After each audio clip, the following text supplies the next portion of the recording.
Okay. I am now hereby opening the Conservation Commission meeting of March 9th, 2023. And we will do a roll call vote. Please say present. Michael Lesser, present. Courtney Eck. Present. Carol. Present. McGarry, I should say. Jacob Strauss. Present. Kurt Stiegel. Present. Okay, all five present.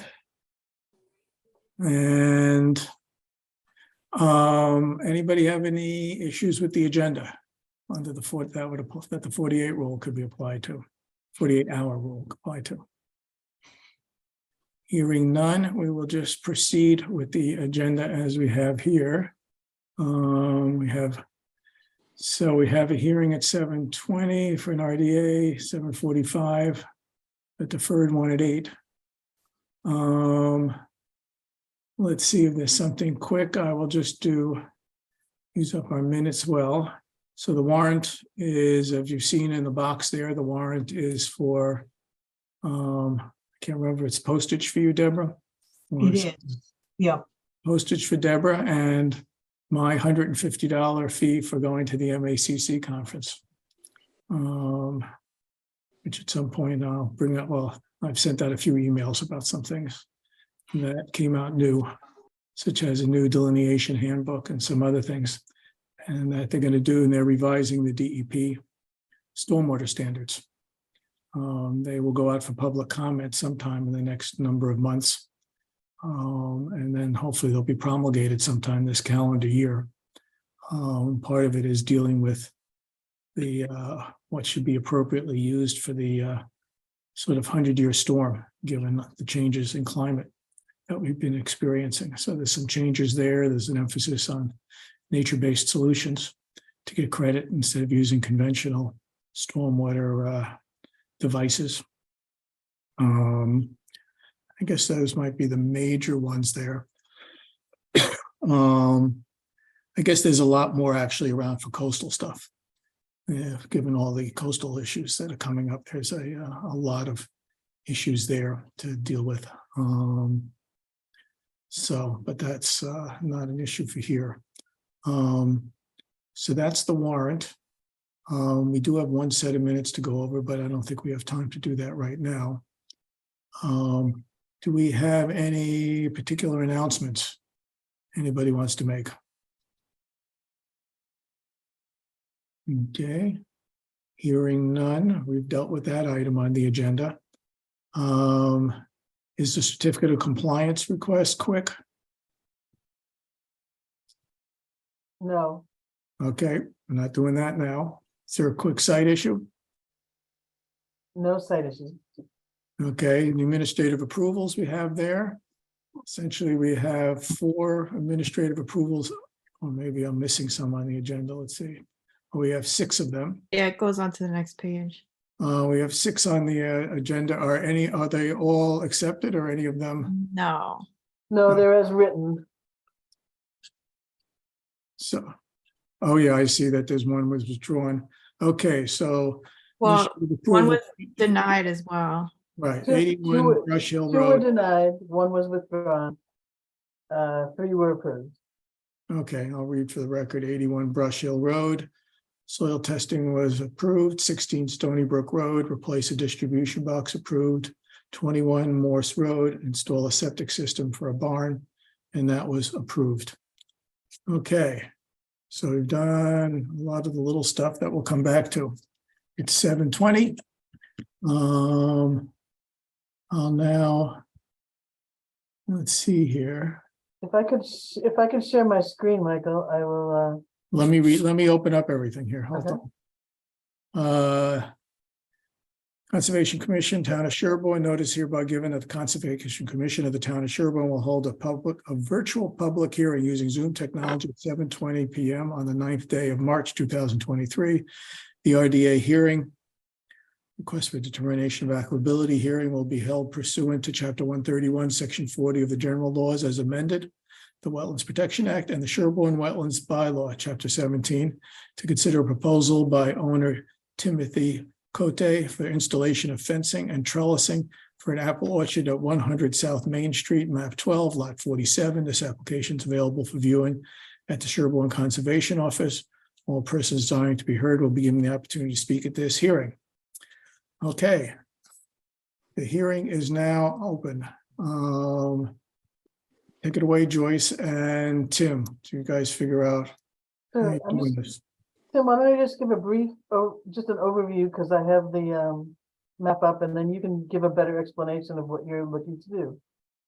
Okay, Joyce, I have a PowerPoint whenever you're ready after you're done. Oh, if you wanna go ahead with that, I have a locus map. I was just gonna show where the resource areas were. Okay, if you'd rather I start, I can do that. Sure. Can I share the screen? Everybody can.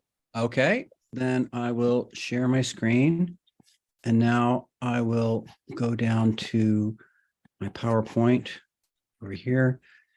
And I will put up the slideshow. Okay, you can all see this. So, yeah, this is a request for determination for establishing an apple orchard on existing agricultural land for today here. I'm new to Sherborn. We just bought this place back in October. So I'm also new to the Wetlands Protection Act and to the legislation and the brochure that I looked at on the agricultural exemption. In reading it, and I've spent a fair bit of time with it, although I'm not a lawyer, I see that there are really three main tests of whether or not something qualifies for that exemption, if that is indeed the appropriate question before us, and I think it might be. First, it has to be normal agricultural activities, and setting up a fence is. It has to be maintenance or improvement, and again, setting up a fence is.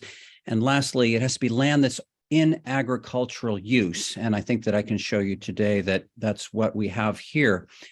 Most of you have driven past our place, our new place, have seen 100 South Main and see the old barn, which was used for selling agricultural products that had been grown here on this farm from the previous owner who'd had the farm in agricultural use. My understanding is that there's a 5-year period that it has to be used within the last 5 years, and it was used as early as last year. All of the fields have been in active use. Here's some pictures of the lavender that still resides, although most of it has been tilled under in preparation for the apple orchard. Honeybees and growing honey has been another activity here. Really, I'm telling you about Sherborn. You know about Sherborn. I just got here. But these are the lavender farm. I think it's been pretty well known. It's been well recognized as an established farm here for a pretty long time. Here's the current farm. It goes right up to the wetlands. My plan is to align myself with Mr. Dowse over there and dig into the traditions of apple growing here in Sherborn. We have 600 apple trees on order for being planted this spring. Nobody grows 600 apple trees for your home table. This is agriculture, and I'm very, very excited with my wife to start this. In fact, it's why we bought the property. The problem, of course, is there are critters out there. These deer, beaver, rabbits all over the place, and they love apples, apple trees in particular. Not so much the apples as the apple trees. It'll take about 5 years for us to see a crop. It'll take about 5 days for them to eat these trees. So we need a fence to protect it. So in conclusion, under part 131.4 in the brochure, it appears to me that this activity falls under the agricultural exemption, although, again, you probably know better than me. It is a normal agricultural activity. It's maintenance and improvement, and it is on land that is under agricultural use. So I'm requesting a negative determination to allow me to build my fence within the buffer zone and exclude the animals that would devour my apple trees. And with that, back to Joyce. Just stop sharing, I think. Oh, okay. Let's see. How do I do that? I know I got to get back to Without revealing too much of your life. At the bottom on the right, you should see where the icon's at the bottom. I know. So I'm you zoom there. out. It is. Stop share. Okay, there. Thank you. Okay. Joyce, do you want to show some stuff? I was just gonna show an overview of where this is. If you can see this, my screen, we have, this is the property right here, 100. Sewell Brook is one of the property lines. And you can see the limit of the field here.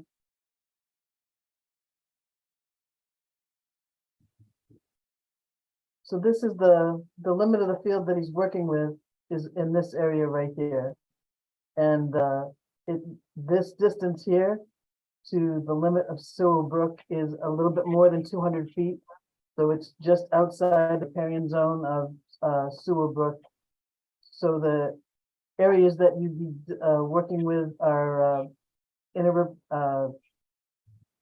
the buffer zone, the first 50, the no disturb zone, and your outer 50. There's a little piece of the wetland that comes into the field up here, but that's been maintained for a long period of time and mowed. And that's, I just basically just wanted to show you what it looked like.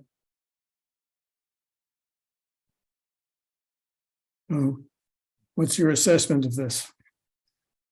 Well, for the two things that he had asked for originally on the application were irrigation, which he had withdrawn, and to put up fencing for the apple trees. And reading through the Wetlands Protection Act and the bylaw, Sherborn bylaw, the act of putting up a fence is exempt as long as it doesn't bar the passage of animals. And in the past, it leaving the bottom up a certain dimension has allowed for things you would want to create a barrier for, turtles or things that might come out of the swamp. I don't know what that does for your rabbits or woodchucks or other things, but the key element to being an exempt activity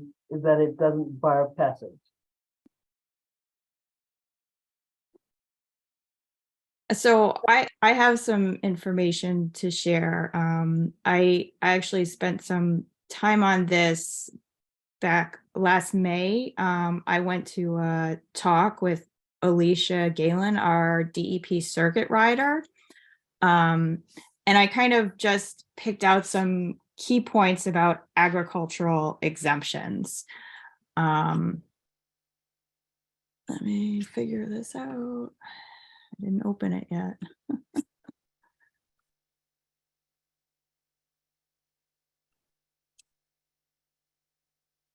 I haven't used PowerPoint like since I stopped working full time. Okay, an occupational hazard here. I know, right? Uh, Okay. Get this out of my way. So this is really just like high level overview of all the definitions and qualifications for something to be considered exempt activity. That's not to say that new agriculture can't be permitted in jurisdiction. This is just to qualify as for an agricultural exemption. So I'm sure you guys read about this, Timothy, like in your research. The big thing is it's resource areas or buffer zone that is presently and primarily used for production and raising of agricultural commodities. Presently and primarily is one of the key statements here. So there's some important definitions for all these. So like you noticed in the regulations, it has to be presently and primarily in agricultural use. There can be a period where the land lies fallow for up to 5 years and it can still be exempt, so that's good. But the thing is that the regulations were promulgated in May of 1993. So when the commission needs to determine if the land is in agricultural use, the land must have been farmed for commercial purposes within 5 years of the effective date, so 1993. The commission can and probably should require appropriate documentation, sales receipts, tax forms. I think some people do this via aerial photography, things like that, to demonstrate that there has been an active commercial agricultural use since the 1993 timeframe. And again, I think one thing that people get confused about is it's not just, growing things and selling them in a roadside stand, which not saying applies to your project in particular. 600 apple trees is a lot. But the goal is the activity has to be selling the agricultural product and the goal of making a profit, which the commission needs to evaluate both of those things. So these are common misconceptions, which may not apply here, but it's just for review for everybody on the commission. Some people think, oh, I have a conservation plan, I have a forest cutting plan. A lot of people get confused about the Chapter 61. So, they're like, I got my tax break, my land is under Chapter 61A, or we're in a right to farm community. And that has certain tax implications or whatnot, but it's actually not relevant to the Wetlands Protection Act. We're kind of like hyper focused on certain regulations. So these are just some examples of like non-exempt activities that, people sometimes come up with. I don't think these are necessarily relevant to this situation, but just so everybody on the commission is reminded about all the agricultural activities and can go on. So again, it has to be primarily related to producing the crop. So if you want to put in a ground-mounted solar or a farm stand, those aren't directly related to production. So those would need to be permitted. They just wouldn't be classified as exempt. And again, like it could be approved by the Concom as long as the work meets our performance standards to protect the resource area. It's like there's lots of things that can be done. It just needs a separate permit process. So that's kind of my little brief overview. So Alicia kind of gave me an outline of like questions you need to ask. So, question one is like, is the land currently, presently and primarily in agricultural use? So it's unclear to me so far, just from what you've presented about the lavender farm, whether this has been a commercial farm since, 1993. Do you have any information about that? The previous owner, I don't have any of their financial records.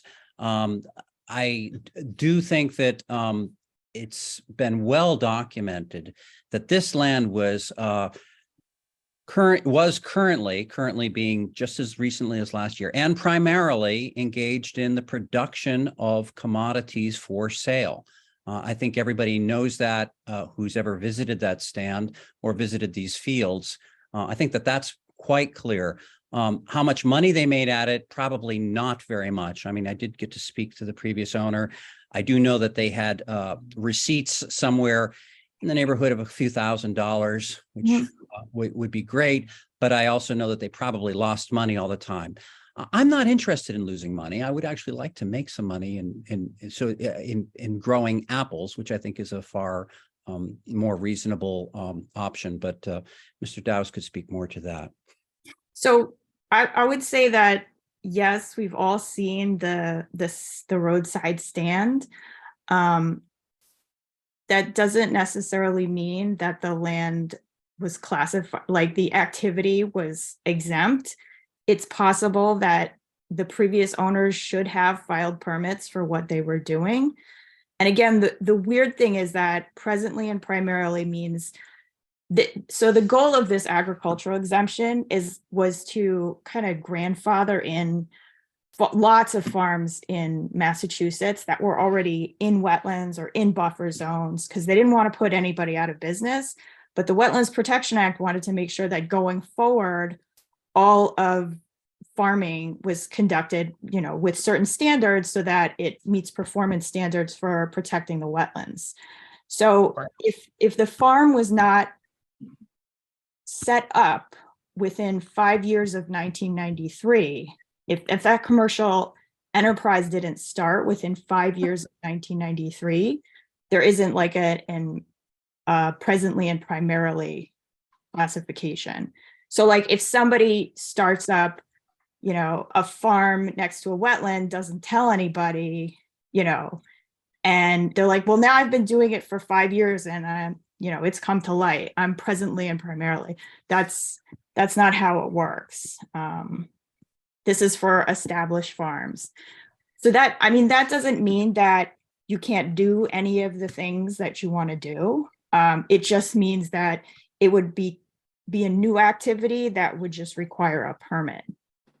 Courtney, if I look at the 1990 images on Mass Mapper, it looks like that at the very least that field predates the house there. I don't know what don't know that we can tell what it was used for. Yeah, this one. Right. And I don't know what was the structure right along the roadside there at that point. Whether that was the a house used to be, Joyce knows this better. The house used to be along the road, right? Okay. So our question is, was that a hayfield or a something else or I don't know. Right. So the house did used to be along the road, and this was a field that was the only time I saw it. It was mowed. I don't know if they mowed it for profit. I have no idea. But it was maintained and mowed. This is the 1993 photo. I saw it in 1998, in 1999. And again, it was a field then. Yeah. But no, I don't know what the status was. Question, I'm gonna intervene and say whether the question for tonight is whether we need to wrestle out whether there's an agricultural extension or not, or whether we can just go with the permitting of, see whether we can deal with the permitting of a fence under an RDA. Well, and this is not just a permit for a fence. This is a permit for an activity, and determining whether the agricultural exemption applies. That's the first step, is to file the RDA, and we have to make a determination as to whether the activity is, part of an exemption or not. We're not just permitting a fence. I mean, he wants to start a commercial apple enterprise, which is cool by me, but again, we still have a process. Yeah, I see. So, What do people think? Yeah, Carol. Yeah, Can I- no, Can I that, make just a comment, please? Is that Alex? Yep. Sure, Alex. Is that all right, Carol? Do you want to go? yeah, first? Alex, go ahead.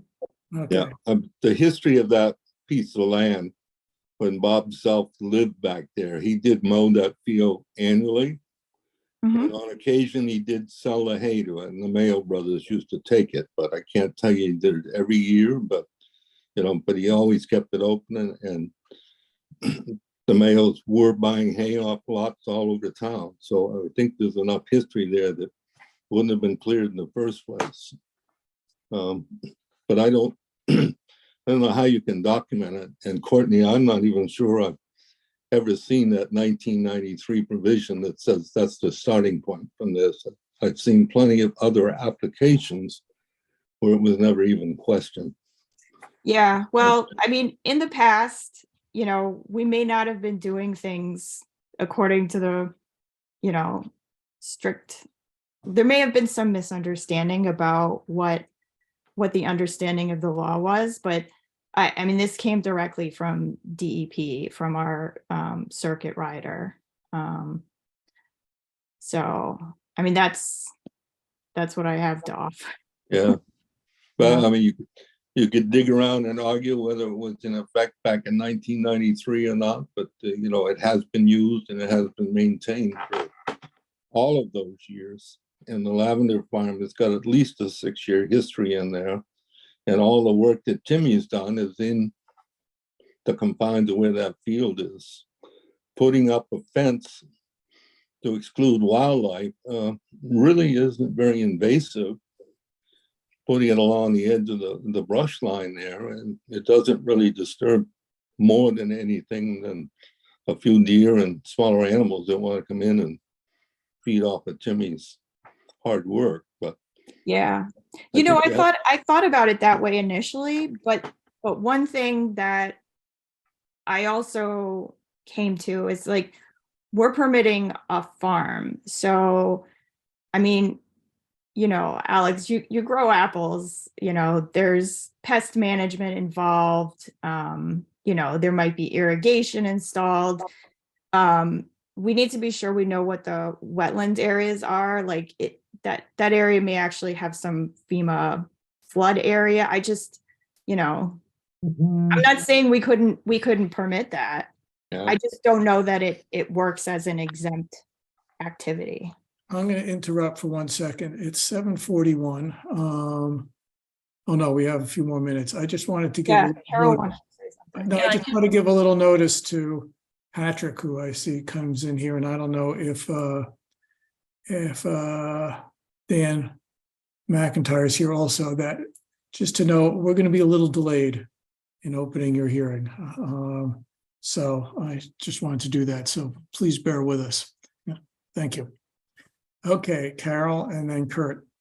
Yeah, I just, I appreciate, Courtney, that you have the most relevant and up-to-date EPA regulations on this. So, I feel like we should, or DEP regulations, I feel like we should follow those and follow their guidelines. So, my feeling about this is that if the proponent can't bring any positive evidence that it meets those criteria, and maybe it might be helpful to share that list of criteria again to the homeowner, to Timothy, then we should just assume that this is, it doesn't qualify for the farm exemption, but we should give Timothy the opportunity to present that. I think one question that came up in what Alex said is that it sounds like it was previously hayed, and lots of open land is hayed once or twice a year or once a summer.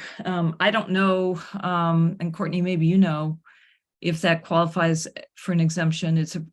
Most people don't get a whole lot of money from that, so I don't know whether it's considered a profit-making farm activity, because that seems like the most probable activity to go back to that time frame. Kurt? I was just curious, Courtney, you said the guidance we received was from a DEP circuit rider that says that we have to go all the way back to 1993. That's correct. Okay, do we have that? Is that posted somewhere? Yeah, we have a copy of that presentation somewhere on the shared drive if you want Okay. to look at it. Presentation, it's got like a big colorful picture on the front, farming and wetland resource area. That is a book put out by that's actually quite old, but yeah, that's kind of a guidance for farmers and commissions. This is a presentation from May of 2022. It's in our DEP guidance folder. Oh, okay. All right, I'll look for that. Thanks. Yeah. I mean, in the slides I just showed, that information is taken directly from the presentation from Alicia. So, yeah, I mean, I would just suggest that we give the owner, Timothy, the opportunity to prove or demonstrate that it was in continuous farming, agricultural usage for profit, and if it wasn't, then it should proceed without the agricultural exemption. So I have 600 apple trees that are coming in April. I need a fence to protect them. If I can't build the fence because you won't let me, then please let me know. I did read the booklet that was referred to. It was revised it was first written in 1996. It was revised in 2005. And it seemed to me that it was a reasonable activity to establish an apple orchard. But I need clarity as to whether you're gonna let me do this or not. So yeah, hopefully we'll have that clarity tonight. Well, I think it's just a question of how we're going to proceed. Like, if something is exempt, that means you can do it, and it doesn't matter what we say, as long as you're meeting whatever guidelines are in the regulations for those exempt activities. If it's not exempt, we permit things all the time in buffer zones, and even in I know what I'm saying is I don't care about the mechanism. All I care about is, are you gonna let me plant my trees or do and not be eaten? That's really all I care about. So we understand that that's all you care about. We do have to kind of figure out on our own side, we have to figure out what are the regulatory. So if you can be patient, I think we have to talk that through. I can't be very patient. I can be somewhat patient. The trees are coming. They're coming in April. Oh, no, I mean, just be patient for a few minutes. Oh, totally, totally. I didn't mean forever.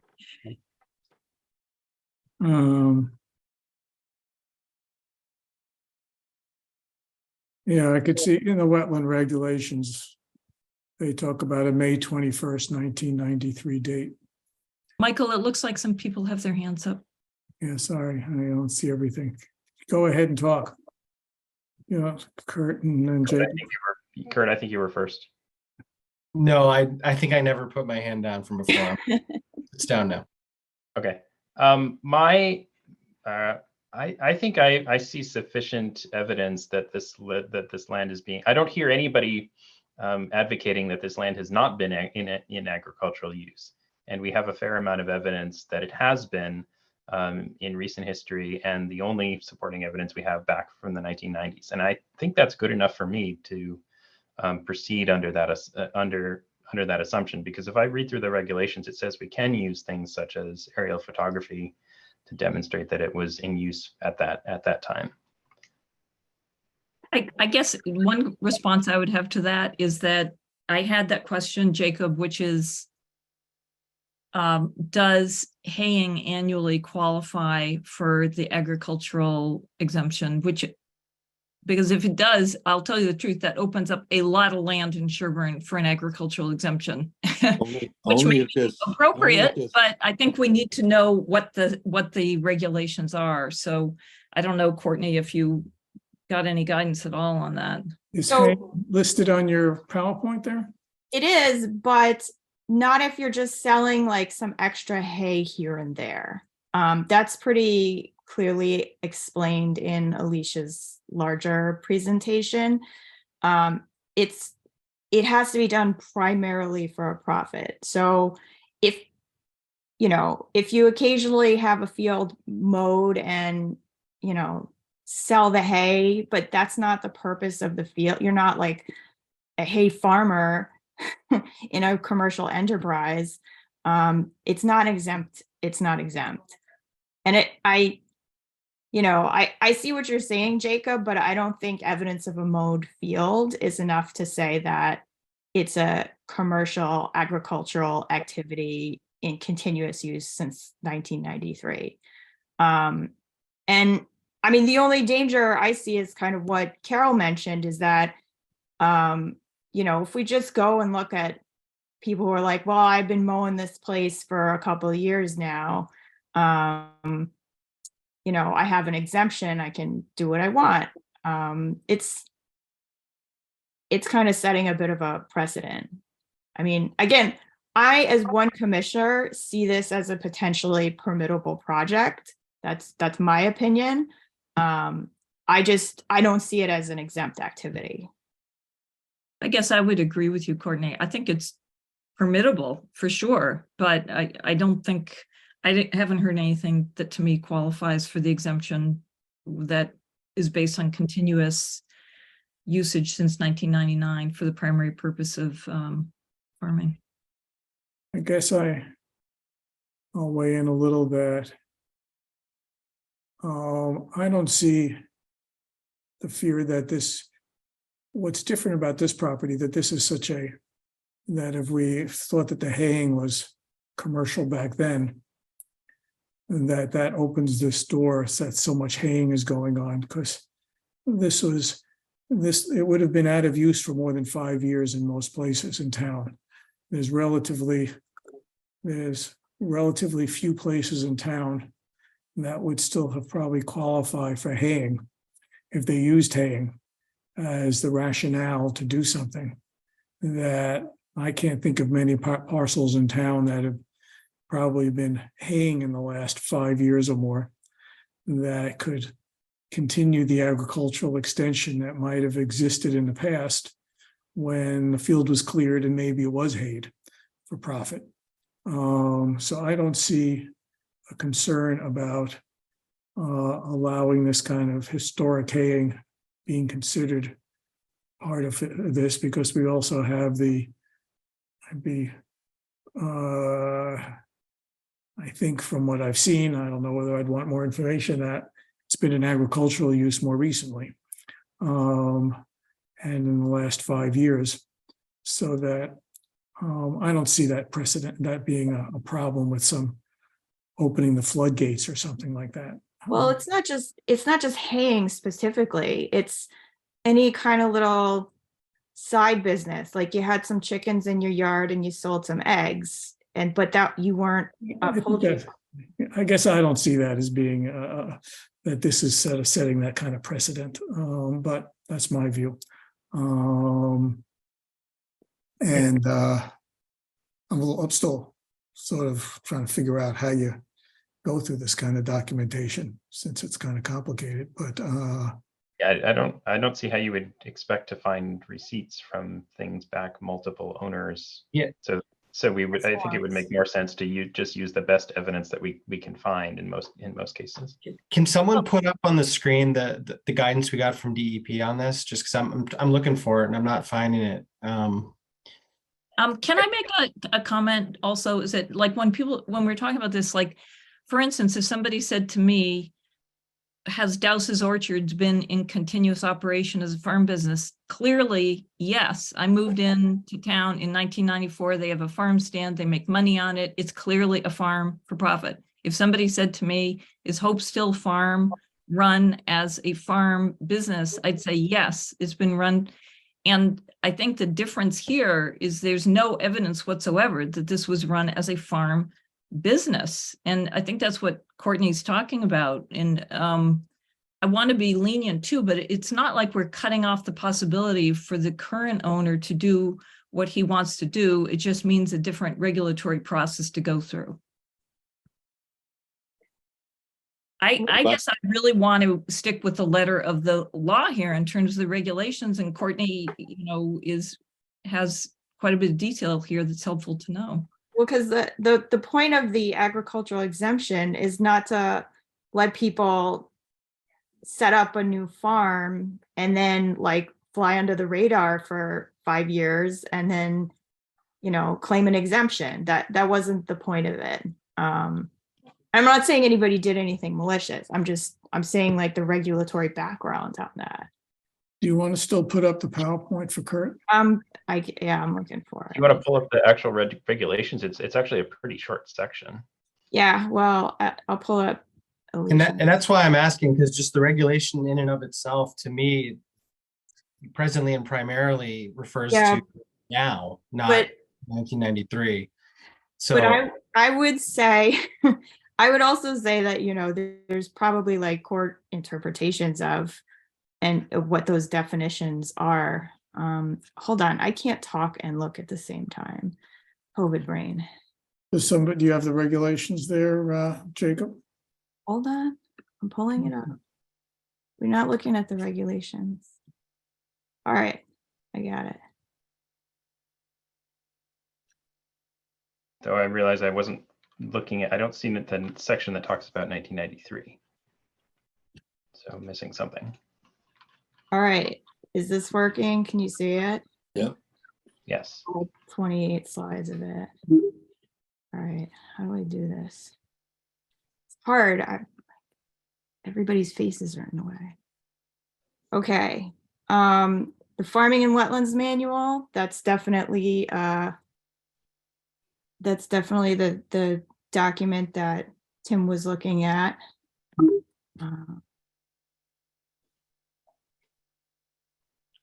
Whatever, wetland jurisdictional areas, wetlands are important. Okay, this is kind of the the overview. Normal maintenance, land and agricultural use, effective on 1993. This is the misconceptions that I just showed you. Let's go through the regulations. Okay, so that I showed this info as well. Presently and primarily, we're all going to be really sick of hearing those words. Agricultural commodities. I don't think we argue that apples are an agricultural commodity. And Well, then- I think for this purpose, we're asking, is lavender and haying and Yes, those can be agricultural commodities. It's just a question of we don't need to read the normal maintenance right now. Definitions of agriculture. So normal improvement, water management. This is like intense. So commercial agricultural characterized by two elements, the activity of selling and the goal of making a profit. Again, she emphasizes demonstrating continuous commercial agricultural use dating back to 1993. And again, it needs those two elements, the activity of selling and the goal of making a profit. Well, I'm noticing it also says that the commission may require appropriate documentation. which No, I you think know how it is with DEP, a lot of things is like, it's up to us. It's up to Yes, us what we right, want to right. do. It says commission may. I read that as if we're uncertain or if we have concerns about it being misused, we can require documentation.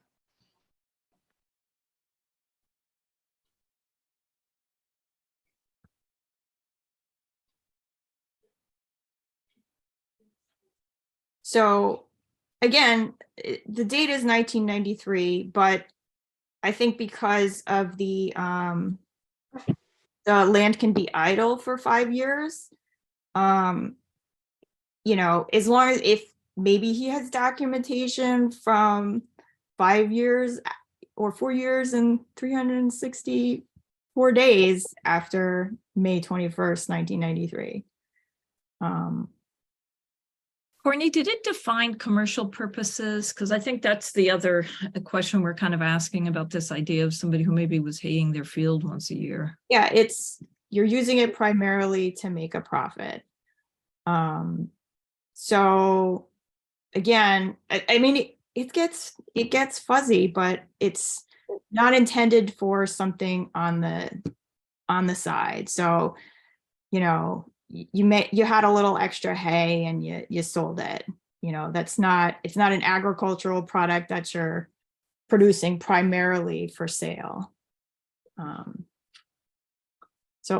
again, a lot of this stuff is at our discretion. And just to emphasize, it can totally be approved by RDA or NOI, just to make sure it meets performance standards. Yeah, I mean, I would overall be inclined to approve it through an RDA or NOI, but I had a question for you, Joyce. Is it jurisdictional? You said it's 200 feet from the. But it's within the wetland buffer zone, but he didn't file for an agricultural exemption. The first I've heard talk about an agricultural exemption from the applicant was tonight. He filed an RDA to put up a fence and do trellising. He's not asking for an agricultural exemption for I mean, there's nothing out there. There's no roads that need to be maintained. All there is there's a very well maintained field. Field edge. The field edge goes right up to within 5 to 10 feet of the edge of the wetland.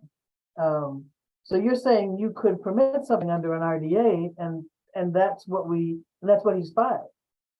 So what, I mean, what additional information should he provide if he's, I hear what you're saying, Courtney, about an exemption. To me, an exemption means you don't have to file anything because you're an exempt activity. You just go forth and do what you're gonna do. But we're not saying that. We're saying, we said to him, you need to file, an AA wasn't an appropriate activity, I mean, appropriate application, that he should file an RDA to put a fence. So he's, at the time he filed this, he wasn't asking for an agricultural exemption.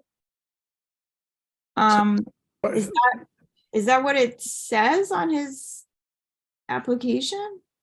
That he's asking, it did not say he was asking for an exemption. He said he would put up fencing and trellising for apple orchards. So we can just consider it as an RDA and consider whether we wanted him to move to the NOI or how we want to handle it. But he's also installing apples, and presumably he means to maintain them in some way. So like if somebody was putting a lawn in a buffer zone, we would say organic fertilizers only, no whatever. So like it's not, So you have conditions when you, Yeah. when you do it, when you approve anything within a buffer zone, you don't allow pesticides or herbicides in a buffer zone. That's a standard condition. Joyce, is the whole field within the buffer zone then, or part of the? No, not the whole field, but the majority of the field.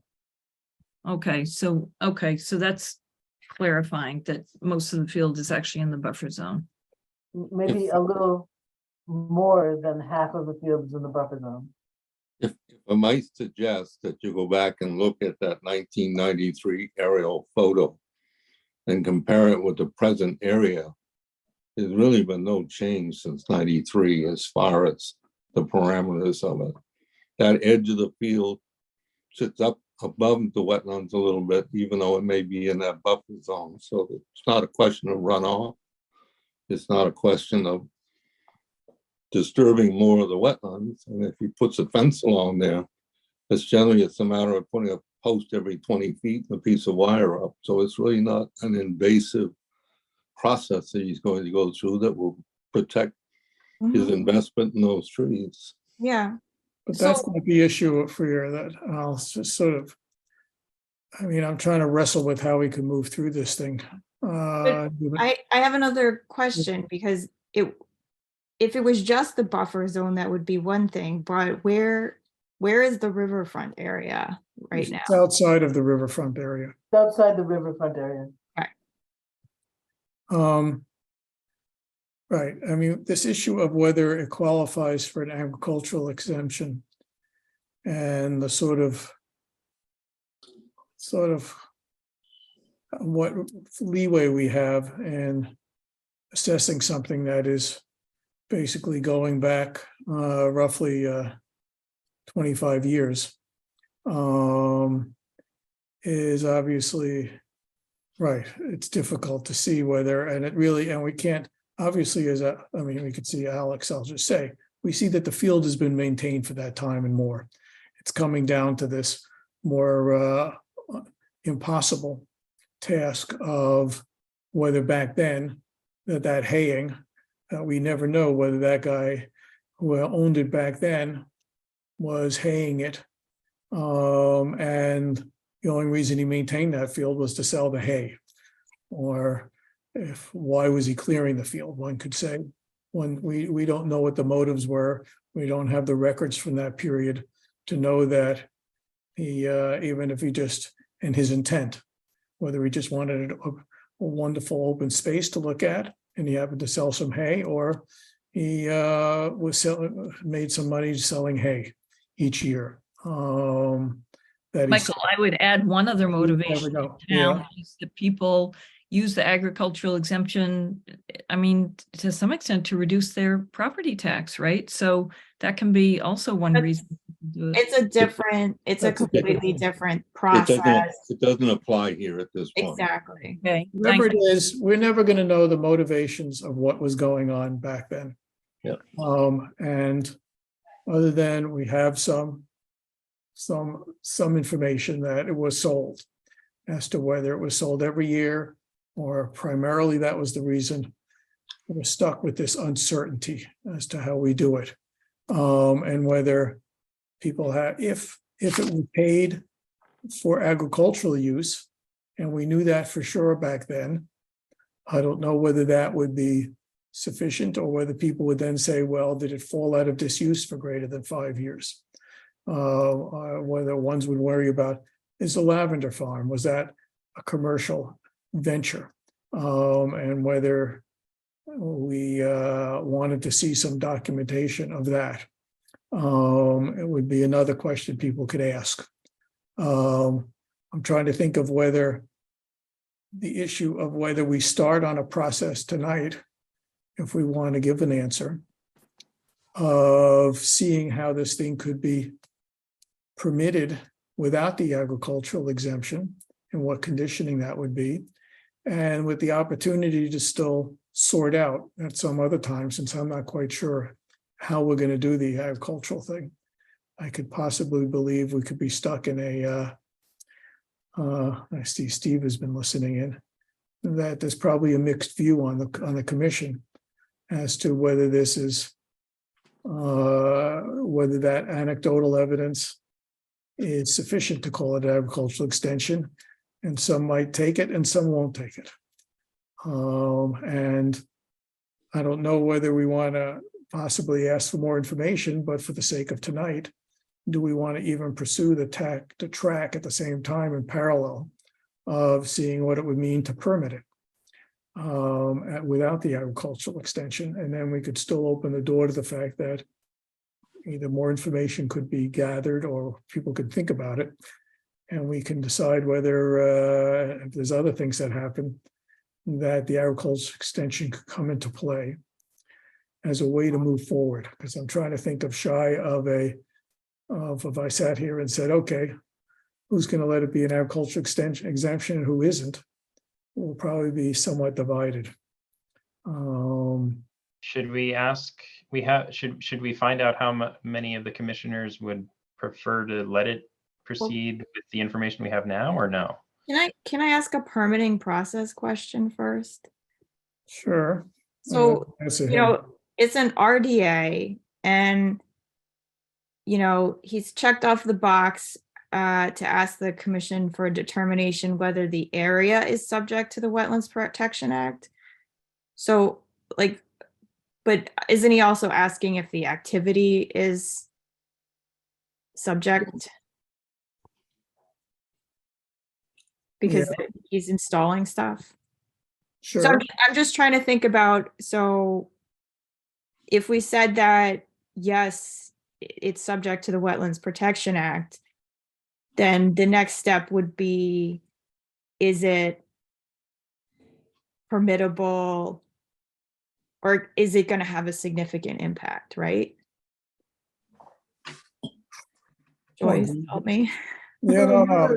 This is a tough nut. Sorry, Tim and others that are having to persist through this thing. This is right. One could even say that there's activity in the no alteration zone, and it should be a notice of intent if we're going to permit it. We could even open that door too. This is not a simple thing there. To come back to Jacob's, I'd like to think things could be more straightforward and simple, but I guess that's not the way it goes. Whether to Jacob's point, that whether even if we did a straw poll of where people are standing on this, whether I sort of have a guess as to where it is, but I don't know if you want to say something before I actually do something like that. Carol? Yeah, I was just going to say, I mean, just overall thinking of this going through the RDA or NOI process and impact. I mean, I think by most objective standards, agriculture overall would have a lower impact. It would have, the proposed project doesn't have impervious surfaces, planting trees, whatever the treatment regimen is, could be discussed. Probably very low impact on siltation. I guess I'm just bringing that up to say that I think that it's possible to go through that process and to be able to have an outcome that won't be onerous and at the same time complies with the current agricultural regulations. Yeah, I agree with you. I think in the end, we would find a way that there are ways to permit this. So maybe one broader point there, I could see one of the thornier things being the use of pesticide. It's probably maybe the biggest flag that I could think of in this process, but I would say shy of that issue, right? I think we're all in consensus that this activity can be permitted one way or another. Unless shy of that issue, does anybody disagree with that kind of consensus? No, I mean, pesticide and fertilizer is really the only question. I don't think the fencing is a huge deal. You know, it's in an already disturbed area, like Carol said, and you know. Okay. And if I heard everybody correctly, there's, I know at least Jacob said he would do this in agricultural exemption. I guess there is one other difference, but it wouldn't refer to this particular item. It would also refer to any future activities, or like planting new trees the next time around would also require coming back to us. That No, would be different. I'm not so sure Not if about he's that. just changing. I think if he just like decided, oh, I'm gonna do peaches now, or you know, or he changed the crop, that the conditions didn't really change. Yeah, there's no provisions in there. If you change crops, if you pull one up and plant another one, if it's Yeah. an annual crop or whether it's a long-term crop, Yeah, there's nothing within the Wetlands Protection Act that says you can't do that. right. I mean, he would have to come back to us if he decided to like flood the whole field and do cranberries or something. Like it would have to be. The project description does say that I think you're proposing to install a pump for irrigation from water from Sewellbrook. That was dropped. Oh, that was dropped. Okay. Yeah, so Okay. like So it seems fairly straightforward at this point. I mean, especially once he puts the apples in, everything's gonna be.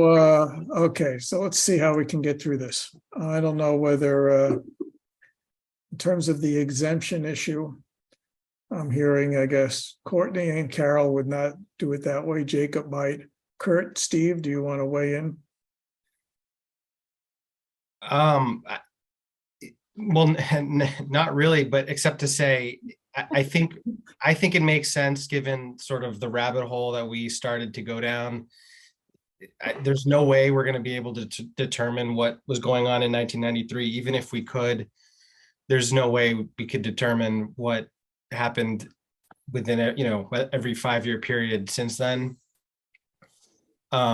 So I think we should just take exactly what's before us and decide on that, the RDA. I don't, unless he's asking us specifically to make a decision on the exemption, I think we should just go with what is before us now. Okay, Steve, do you have anything you want to weigh in? If he's there. I think he might have gone back to his other activity. Maybe he just forgot the mute button. No, I have a feeling he's gone back to his other thing. Oh. Okay, so question is now whether I think I hear a majority, no matter what I think, that we want to try to, and I've gone a little back and forth in my head that we'd like to, I'd say we could still come back to whether it's that the agricultural exemption could be pursued further with some other information. But let's try to see if we could work through the current permitting and see where we end up. There's an RDA before us. And Right. thank you, Patrick and Dan for hanging in there still, but it's going to take a little while longer, but we may be getting there. Okay, how are we going to do this now? If we're doing an RDA. Michael, might I suggest that you focus on the fence? I think that the planting of That's what we're going to try to focus on. the planting of the apple trees will, that's a crop that's going to be planted on a crop that was there last year. So that's really not an issue. I mean, that's. Well, let's see if we can do it that way. Reforestation. As Courtney has said, how much are we focusing on a fence versus an activity and a use in terms of what goes on in that use there? But I understand what you're saying. Okay, so if we're starting with this RDA, what do you think we're going to do? Are we actually going to do a -3 with some conditions on a fence and some other uses for the that I can't tell that the trellising we're not concerned about putting in that there'll be physically moving of soil and doing a trellising, and there'll be planting of trees, and they'll be putting in a fence. And whether these are things that are it's in an already altered area. The fences could be an exempt activity if we can negotiate some ability, that whole issue of wildlife that he's trying to keep out, but whether he's trying to, hopefully not too many turtles love trees, and salamanders will suck the apples or not.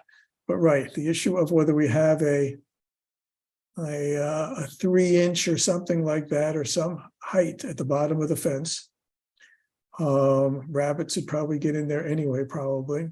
Well, he's got to have vole protection anyway. The voles are like murder out there. Right. Yeah, but So- the fence will not. I know, exactly. And the standard fence they're putting up that are 8 feet high Yeah. are square wire fence. They've got Yep. 3x4 or 3x5 holes in the bottom. The small things will come right through them. But you're breeding beavers downstream there. If they ever come up in there, that's something different. So Yeah. Right. I guess that's an interesting issue of what is the spacing of the fence? The size of the it's a stock fence that starts off with 5x5 squares at the top, and it goes down to 3 or 4 inch by 5 squares at the bottom. Is that like the one on your orchard across the Just street? walk, from my just house? walk across the street and take Yeah. a look. Yep. I know that fence. And the coyotes find a way to get underneath it. Yeah. The squirrels go right over it. I mean, Yeah. Chipmunks really- don't care. Yeah. it's really about the deer. So Yep. So the question is so some gap at the bottom is possible, and there might be a gap anyway, given the spacing of this thing.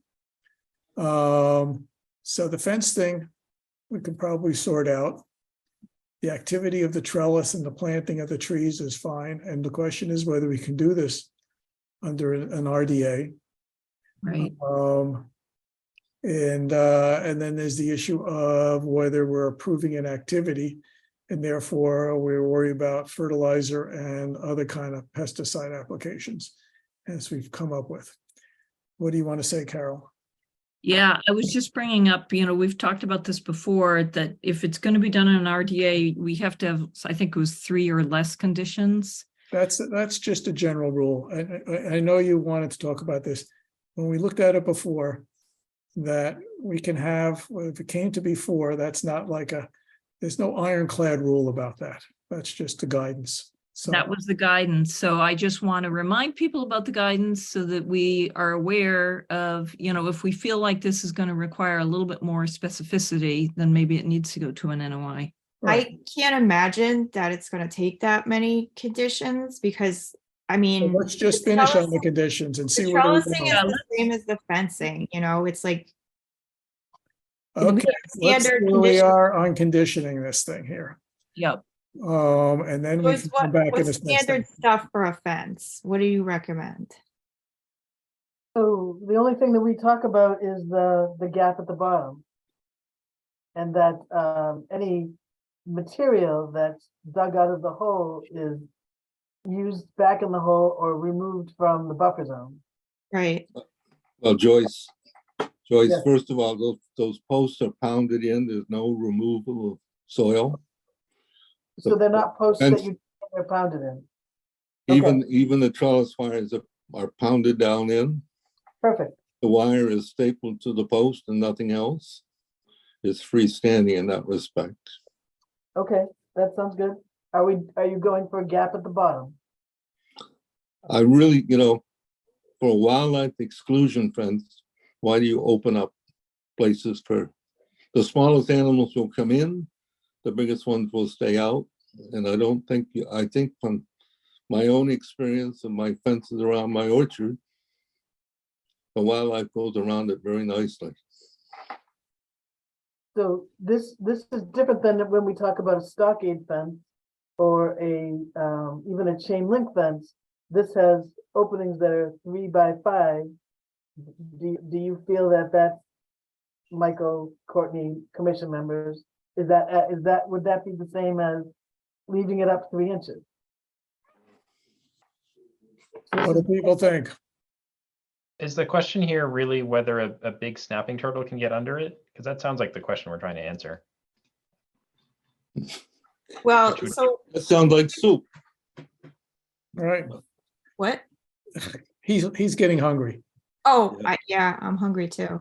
Well, the way we have it written in our regs or bylaw is, permitting wildlife passage. Obviously, we're trying to exclude wildlife, and I think it's, consistent in the past, we've allowed deer to be excluded as a bit of a nuisance in town. And mostly we have focused on small things like salamanders and turtles being able to get out and migrate from the wetland area to whatever upland spots they plan to go to. So yeah, I think it's primarily focused on salamanders and So do you turtles. want a gap, or is the fence wide enough, unlike a chain link fence that's on the diagonal and much smaller openings? And a stockade fence can be much smaller. Is this kind of orchard fence okay without a gap at the bottom because of the size of the grid? Do we know Alex, how long does your the fence fence go to the ground? Excuse me? Alex said that coyotes get under his fence. Does your fence go to the ground? Yes. Mhm. In every place that I can, because we have uneven ground. Of And course. sometimes they will do that, and then you may get a break in the fence and they'll find a way in. But coyotes are very resourceful. Mhm. Okay, so let's just focus on getting through one thing here. Do we Tim, want a gap at the How bottom would or you feel is about this? 3 inches? What?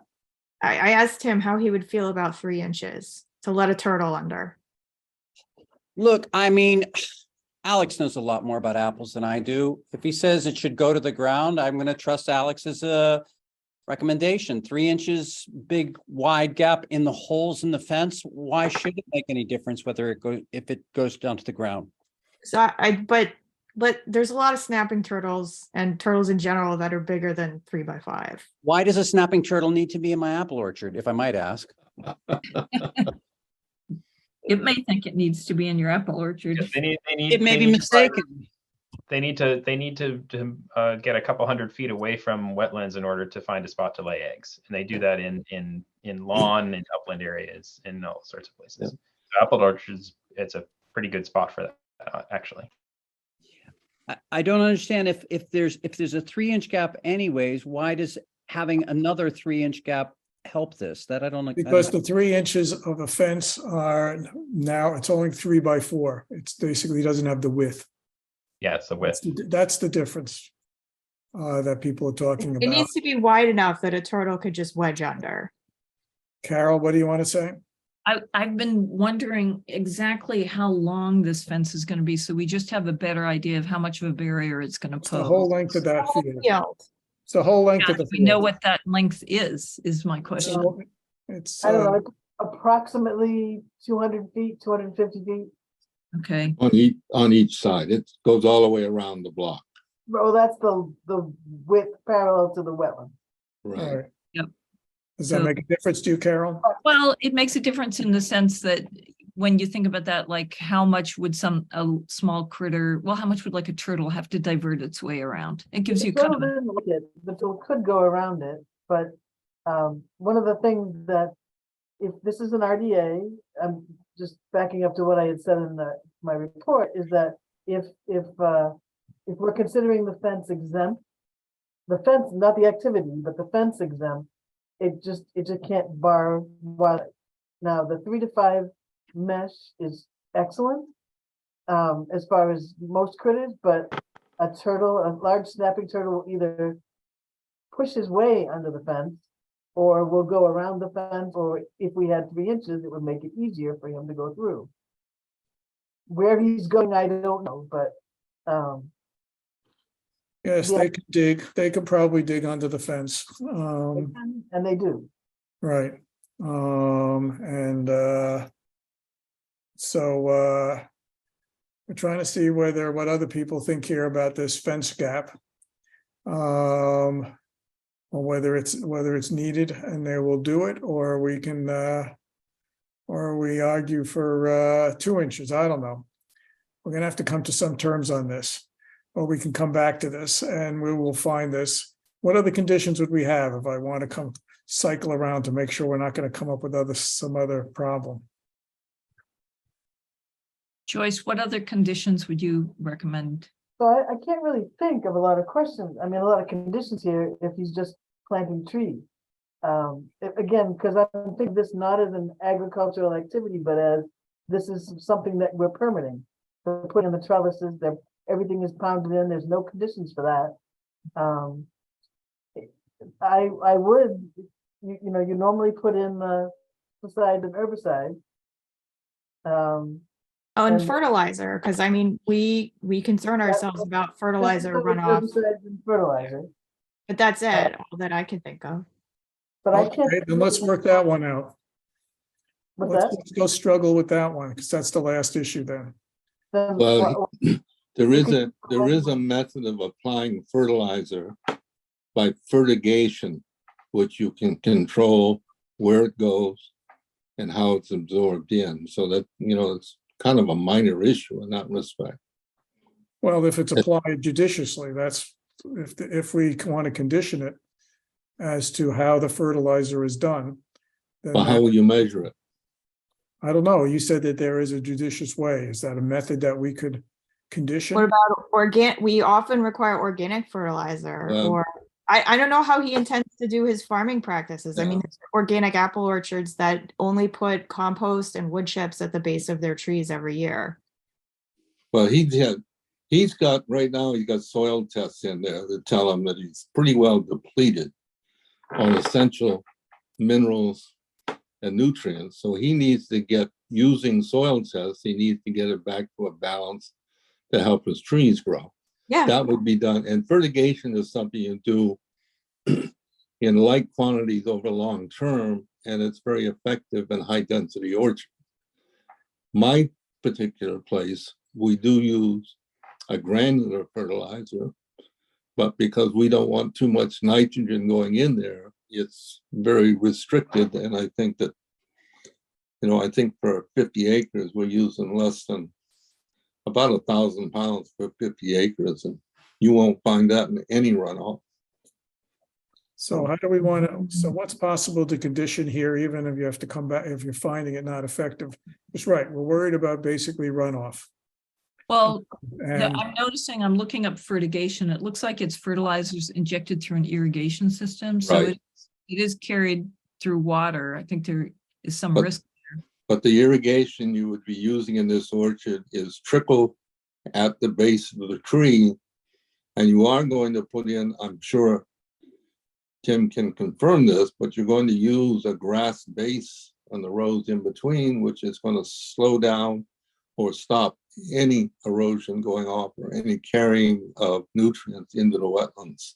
That's true. Another point to make, another point that I think is important is when you put that fence down there, if you don't use a herbicide on it, the grass will grow up and fill up that gap anyway. So it may be a moot point. Yeah, we've not usually worried about some of the fertilizer issues outside of the inner 50, because that's closer to the wetlands where it's more vulnerable to having runoff into the wetlands. Have you considered organic practices for your apples? Well, if there weren't so many insects that have been imported into this country, we could do that, but it's most organic places really suffer quite a bit in production and cost. Some of the organic fertilizer, I caution, right now there's a whole new issue developing on CFAS, which are the forever chemicals. And a lot of those things that end up on farms came from places like Deer Isle when they're trying to get rid of biosolids. You can't use biosolids in organic farming. No, Okay. you can't. No, you can't. I'm gonna interrupt here. Since we've kept a couple of people waiting for quite a while, and I think we're getting somewhere here. I'm gonna impose on Tim and Alex and whoever is here for this one to say that I want to continue this process for about 20 minutes or so while we consider the other RDA. And then we will come back to this. Sorry, it's going to be late for everybody, but it's a thorny issue, as you've noticed. And so I'm going to just continue. I'm going to move to continue this hearing until roughly 8:50 or 8:45. We'll see if it might go longer and you might have to wait, but we'll see how quickly we can deal with this other RDA to be fair to the other applicant who's on the docket tonight. So I'm going to move to continue this hearing until 8:45, even though that's optimistic, but we'll see. Do I have a second? Second. Any further discussion of this process? Sorry, Tim and Alex, for those who have to hang around longer. Okay, roll call vote. Michael, I, Courtney, Aye.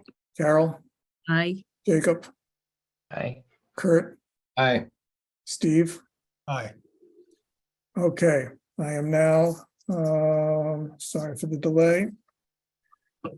This is Sherborn Conservation Commission notice hereby given that the Conservation Commission of the town of Sherborn will hold a virtual public hearing using Zoom technology on the 9th day of March 2023. The RDA is being held pursuant to Chapter 131, Section 40 of the General Laws as amended, the Wetland Protection Act, and the Sherborn Wetlands Bylaw, to consider a proposal by the owner, Patrick O'Shaughnessy, and his representative, Dan McIntyre of MESS, the installation of a septic system, carport, and driveway realignment just outside the 100-foot buffer zone at 267 South Main Street, map 13, lot 1C.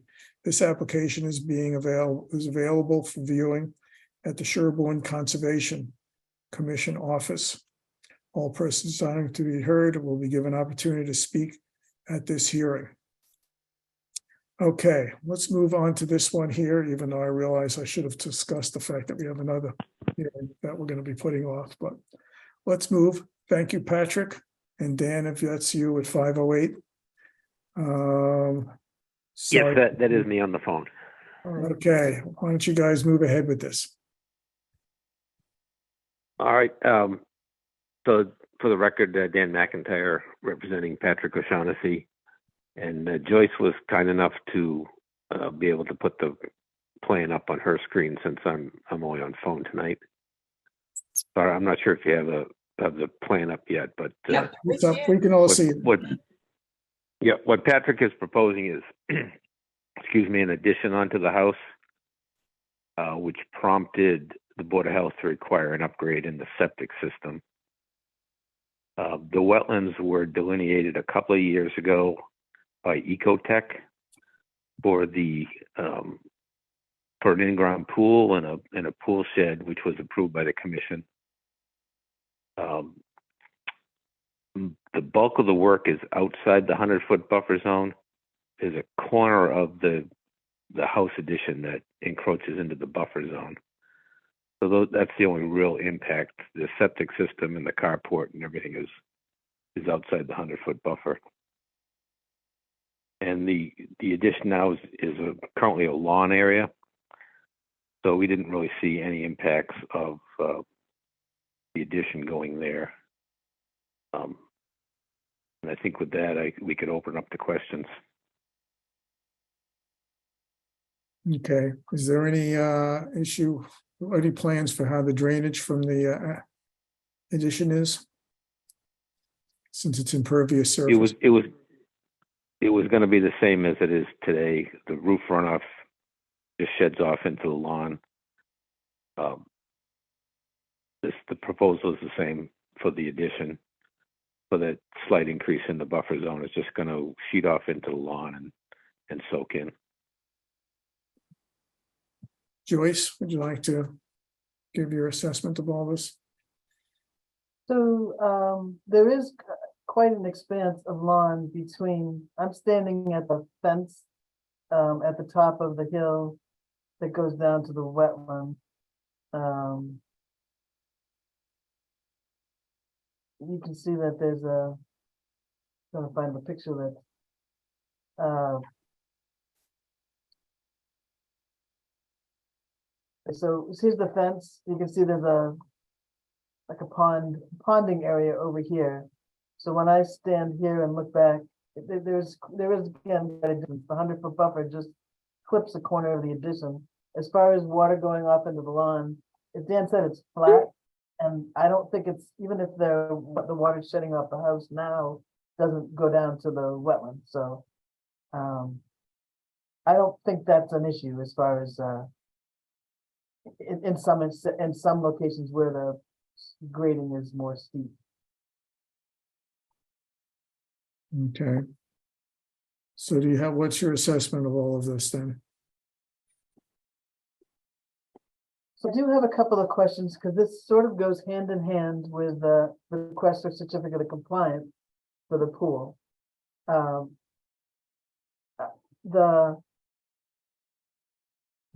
There is also a request to close out the order of conditions for the pool installation. And Dan and Patrick, if you can help me, Dan, you proposed to put in wetland bounds for this project. So 3 up at the top, wetland markers, 2 wetland markers up at the top. But for the order of conditions, for the original order of conditions for the pool, called for 5 markers that I don't see up there. Maybe someone could help me. Patrick, do you know if those were installed in front of the trees and shrubs that were planted along the edge of the yard? No, for some reason I wasn't aware of those. Are those were proposed in the original?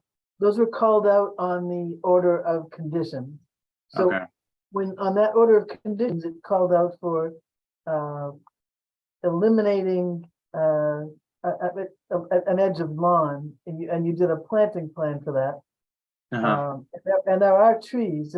When you go down here, I counted 10 just in the area of the pool, so that you can see that here's the edge of the lawn, and there are fairly well-established shrubs and trees that run along this edge. But from my reading of it, my understanding was, and you can correct me because I was not part of the original permitting, that this was to be kind of a lose the lawn, which the trees make it more difficult to use in lawn, but there were also supposed to be markers in front of the tree. And the markers that we have just stick up so that people can see that this is the edge of activity. And your order called out for there to be 5. Okay. Does that mean there shouldn't have been activity beyond the tree line? So I don't know how so you called out for a planting plan, and there are definitely plants planted out there, and they are surviving. No, but I'm saying where that was supposed to be the edge of mowing. Well, it talked about that being the edge of mowing, that is part of this. You were losing, I believe it called out for 2,000 something square foot of lawn being removed. Okay, so in terms of the certificate of compliance, we have an issue that. We need to I figure don't- out what that I was. don't, so I just want to be clear, like, before even the construction, this is more or less how the property was. So we put the plantings. I mean, I'll read back through it, but I don't remember the discussion of the signs. You could be right about that. In regards, Part of the mitigation, it was probably mitigation for putting in the pool was to get, it was probably what, That was as mitigation for installation of the pool in the buffer zone. right, Um, that was why that existing lawn was supposed to be left to go back.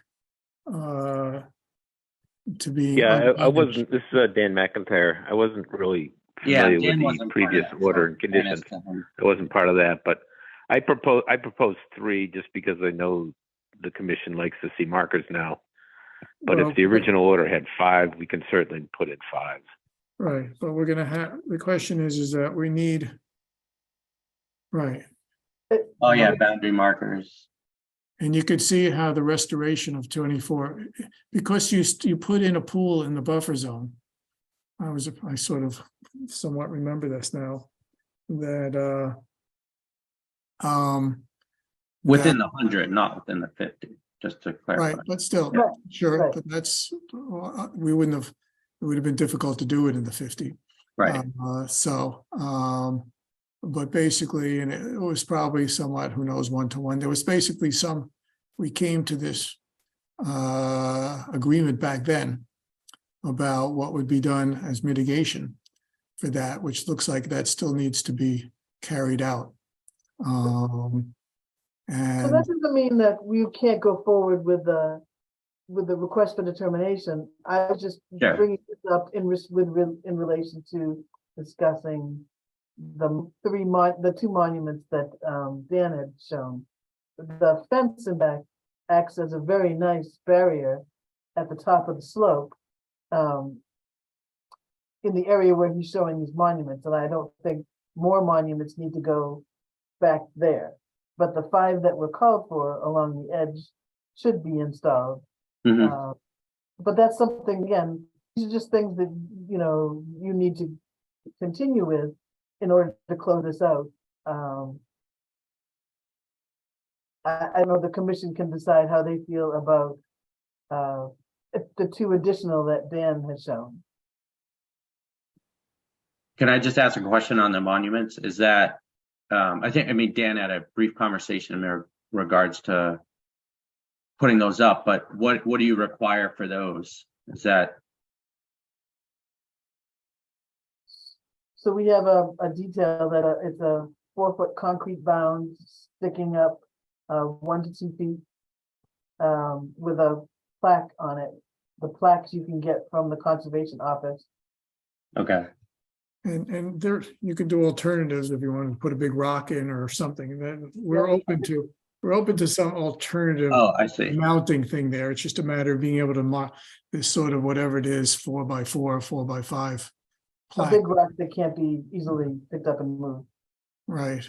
Not a piece of wood lying on the ground or something like that. And then the signage just kind of delineates or makes it clear that that is conservation. Is that correct? The Yeah. goal?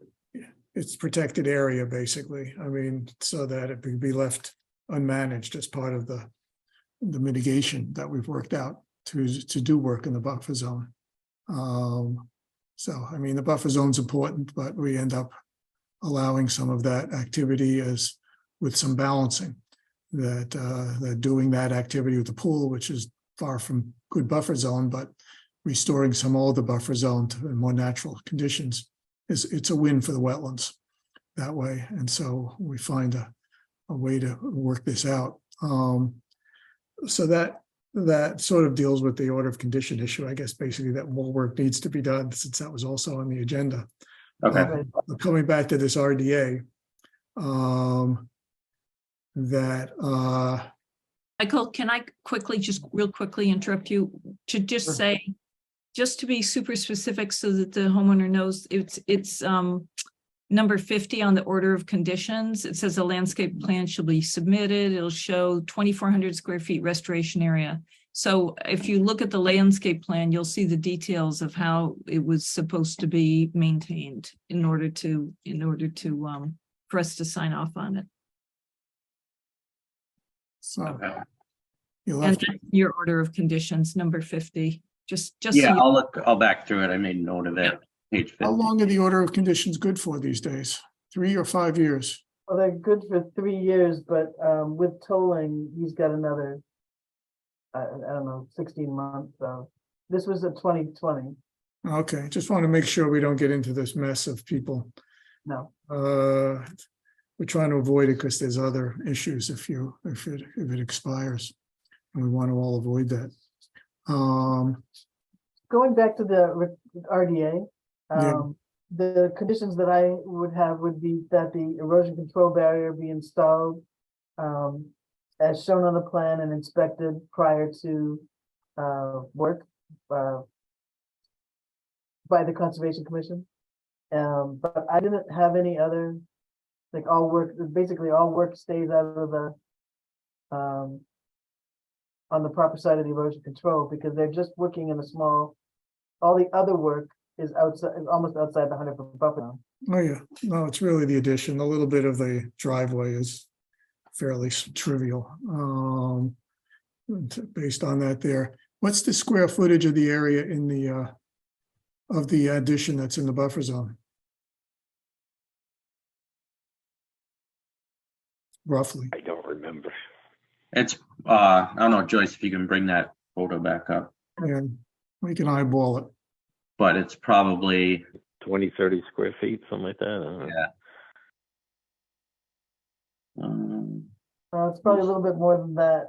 So the length of that addition going, the red line going towards the back of the property, that's proposed at 27 feet.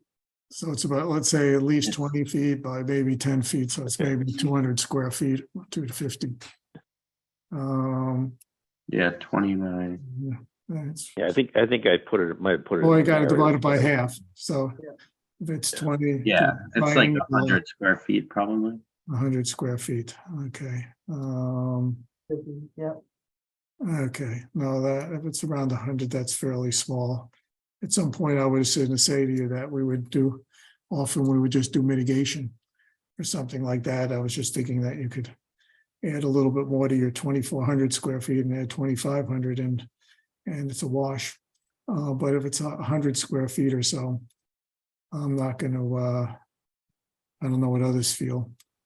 Michael, I had a thought, which is maybe just plant one native tree somewhere. And that's, to me, would be ample mitigation and would probably be a great.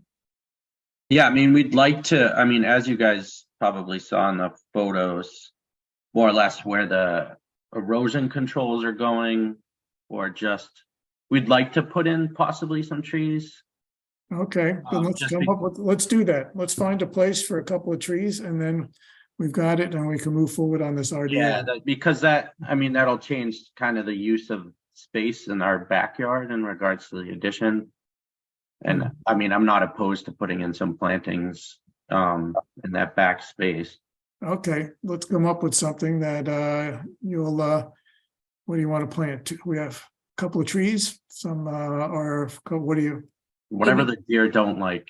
I think it'd be great if you did a shade tree that would grow like to the height of what you have there already. And I mean, I don't know, an oak or something that that will really be a good Yeah. urban sink and a good habitat over time and all those good things that big shade trees can do. And then in 100 years, it'll be harvested and pay for somebody's tuition somewhere. Legacy tree. Hey, that's what they do in other countries, developing countries, plant the tree for the kid's future dowry. So, more seriously, so we have a condition that we have the erosion control and as mitigation for the impervious surface, since it's flat, we're not worried about the impervious surface runoff, but in terms of where it goes and the lawn, that and mitigation for that new use of the buffer zone, I don't know, what adjective, do we want to use, a shade tree? Do we just want to say 2 trees? I know. I mean, we've been happy with, I think we planted,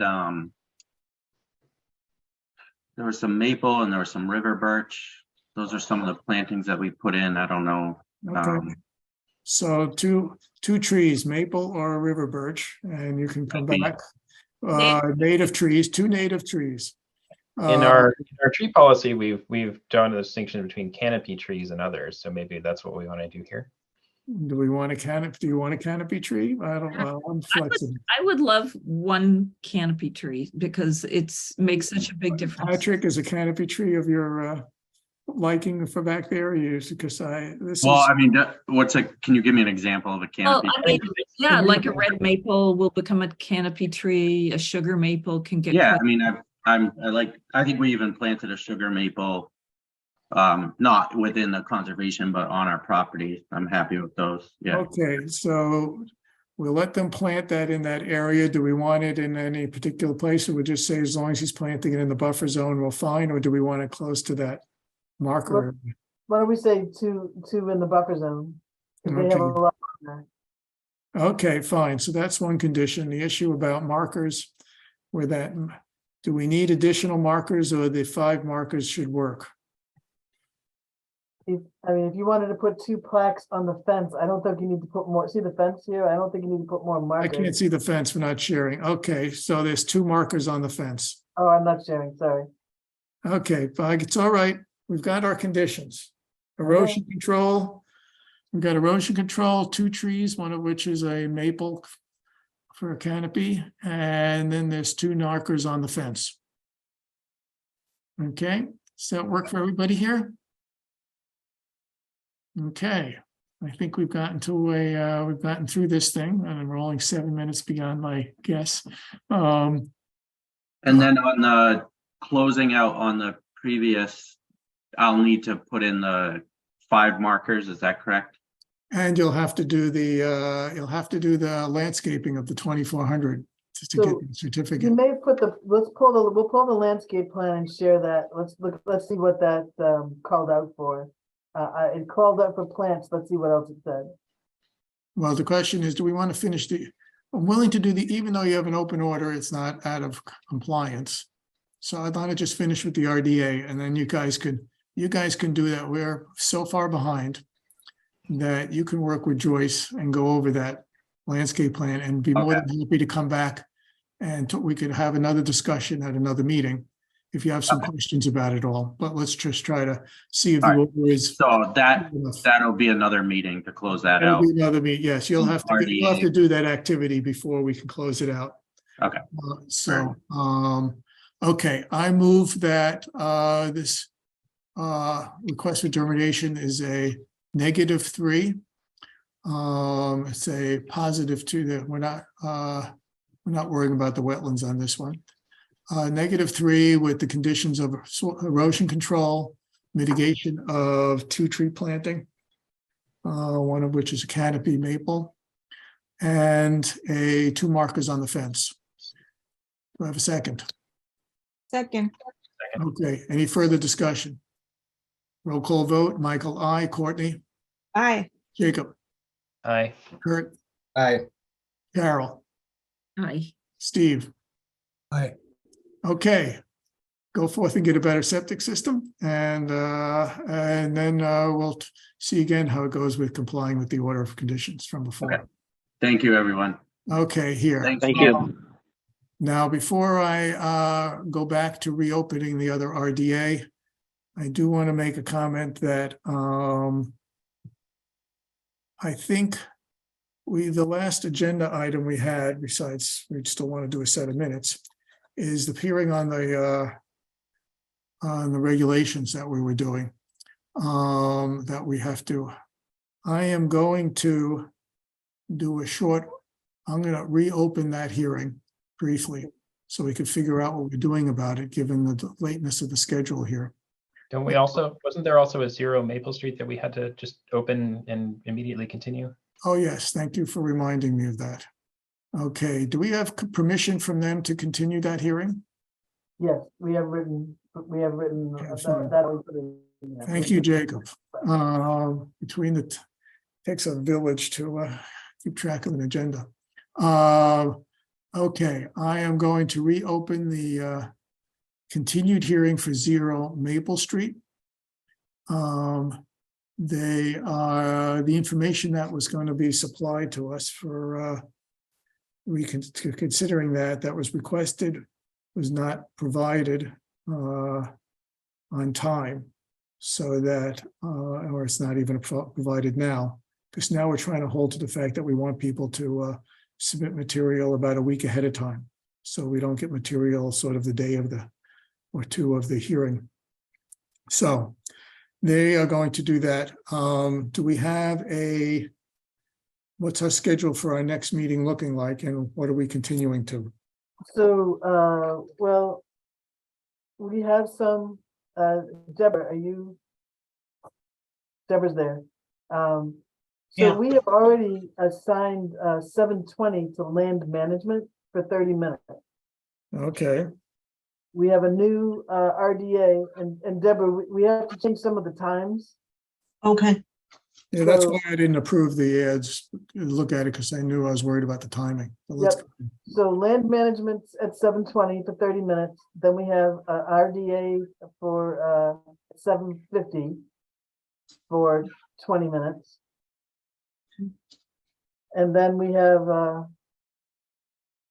NOI. and then NOI at 8:10. Which one? I did 30 minutes. And then 0 Maple Street. I'm not sure. I mean, that would be 8:40 or 8:45. I don't know what, their email said that they were working on perhaps revising the house plan, not just the landscaping that we discussed. So I don't know how much discussion there will be involved to. Okay, let's do it to 9:15, leave it for that, and whether we're going to continue this hearing. I'll suggest we continue it to 9:15. Nothing like a tough topic late at night, but we'll see how we can do with it, or whether we've done in the past, as we've often had, not often. For regulatory stuff, we've sometimes scheduled a special meeting so that we can just take it right from the beginning. What you're continuing 0 Maple Street until, I'm gonna do that till the 8:45, I guess. okay, 8:40, you think, or whatever, we could always. Do you think the NOI is gonna be only a half an hour? no, probably not, but Okay, 8:45, and worst comes to worst, that gets pushed along. It's hard to do this timing. We do our best. As people are noticing tonight, it's sometimes not easy. Okay, I move that we continue the 0 Maple Street hearing until March 23rd at 8:45. Second. Okay, any further discussion? Roll call vote. If I see too many more yawns. Courtney, aye. Michael, aye. Okay, I'm showing some wear and tear here. Michael, aye. Courtney, Pretty eye. Carol, Aye. Jacob, Aye. Kurt, Aye. Steve. Aye. Okay, Our birthday is not the same day. We're not twins. okay, right. Just for the others, the joke is that we're rolling a day off. Okay. The hearing, the public, I am opening up the, I guess we'll see what we feel like. I'm not gonna, for those who are here, I see people here who are probably here for the regulations thing there. Given this discussion here, and it's getting later, and that we still want to do some minutes maybe. I'm trying to decide whether to relieve everybody and just say that we're going to move the regulatory hearing. If I open it, that we're not going to do anything on it tonight. And then I'm going to move it to 9:15 at our next meeting. Well, actually, is that going to make sense to people? People aren't going to have the patience to do that more tonight? Can I comment on that? Yes. Yes, I think that's a good idea because we didn't get the input from the consultant. But Michael, I did want to offer that in the interim, I'm happy to have like a quick meeting with you and the consultant to just make sure we're clear about how we can kind of move through the rest of the discussion so that everybody on the commission has some ideas about it. I'm thinking how when we did it before, a couple people kind of did that. They went offline. I think it was you and Neil, and came up with some recommendations and presented those recommendations very explicitly. And that was a pretty efficient process. So, Well, what we had decided last time was my record is that we will go, okay. Since we're not going to do it then, I am going to now, before we get back to the RDA, I am reopening up the hearing on our regulatory consideration of regulatory changes. I'm opening it up now formally. I'll repeat that supposed to hopefully it started 8:30, but due to permitting processes which take priority, this is being put off. We were going to do last time, we were going to get some sample preamble text right. from our consultant that we would review. And plus, we were then going to move into a phase where we were going to look at specific performance standards, where the thing that I had written about, where I had put in stuff, I guess it was called document number, I think 2 or 3, whatever we called it. It was number 2, buffer zone parameters. We were going to start that hopefully with our consultant here. And we're going to march through trying to figure out whether we can come up with specific performance standards. So we already had an outline for what we were going to do going forward. We don't need to talk about that, what your issue is, because we had a path forward. So, so that's the path we're going to do now. And since it's getting late and we don't have that other material, I am sorry for the people who've been hanging around to hear this hearing, but we're going to put it off. It's just consent. I don't know if anybody who's in the audience is waiting, whether you have any comment to say, other than the fact that we're about to probably continue the hearing till 9:15 on our next meeting. Does anybody in the audience want to comment on that process or have anything that was of some particular urgency for this regulatory process? Okay, hearing none. I will move to continue the hearing on our possible regulatory changes to March 23rd at 9:15. Second. Thank you. Okay, any discussion? Okay, Michael, I. Carol, Aye. Kurt, Aye. Jacob, Aye. Steve. Aye. Courtney. Aye. There we go. Okay, I thought I'd play a real trick by call reverse order. Okay. Michael, one more question for you about the next meeting. I know that we have had a request. There's been a letter regarding citizens' concerns about the order of conditions at 65 Farm Road. Is that going to be on an upcoming? Yes.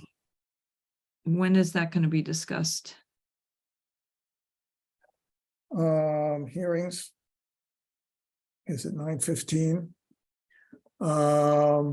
Might be too late, I guess. That's and I assume even Brian, that's part of your issue with what?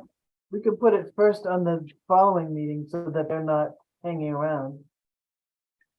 I guess we'll give a choice to, I guess, was that the request that Brian made that I saw in an email on behalf of the neighbors there? Are you actually there, Brian? Whoops. I saw him on there, which is what Oh, reminded me. he's here. It's just a matter of whether he's Is he really here? Yeah. really here. He's been waiting. Whether we lost him in all of this. So I'd give him the choice. Well, we could always do this. I'm gonna say that since it's a thing there, we can make it for 9:45 and we'll interrupt our other discussion maybe. Or we'll try to fit it in, well, I can send out an email and ask them their preference because we don't need to. oh yeah, we don't need to do it. Let's Yeah. try to see whether they get a preference there, or we'll do it early on our meeting after in April. Okay. That's that. Okay, so do that. Okay, so other than minutes, we are down to this one last lovely thing. Thank you for hanging in there, Tim. Let's see if we can sort out this. Let's go back to the conditions for the RDA. I'll summarize. We're basically, we have a fence issue that we still have to work out, a little part of it, and then we were wrestling with fertilizer and pesticides as the other issue there. Oh, Brian's here briefly. I'll just tell you, Brian, you're going to get an email to see whether you heard that we've continued our regulatory hearing to the next meeting at 9:15. And we're trying to schedule the issue that you brought up about the farm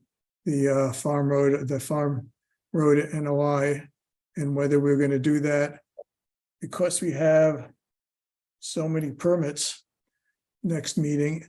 It would end up being possibly late at 9:45 or so, or it could be earlier if we schedule it for the first meeting in April.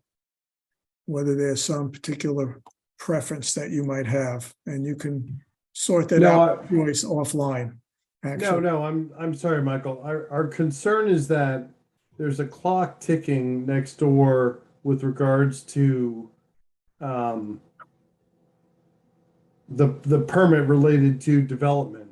And if we wait too long, we want to be heard sooner rather than later. So if it's at midnight, we'll do midnight. So we're putting it off. Okay, so you'd rather do it next meeting late than the meeting after? Absolutely. Fine. Okay, we'll work out a time because we could try to fit it in. It might be as late as 9:45, or you can just tune in and we'll see, or it could be later, or you tune in and we might fit it in along the way. Well, I appreciate you. You want to being fix flexible. time. It's very helpful. Yeah. Okay, we'll work that out. Okay.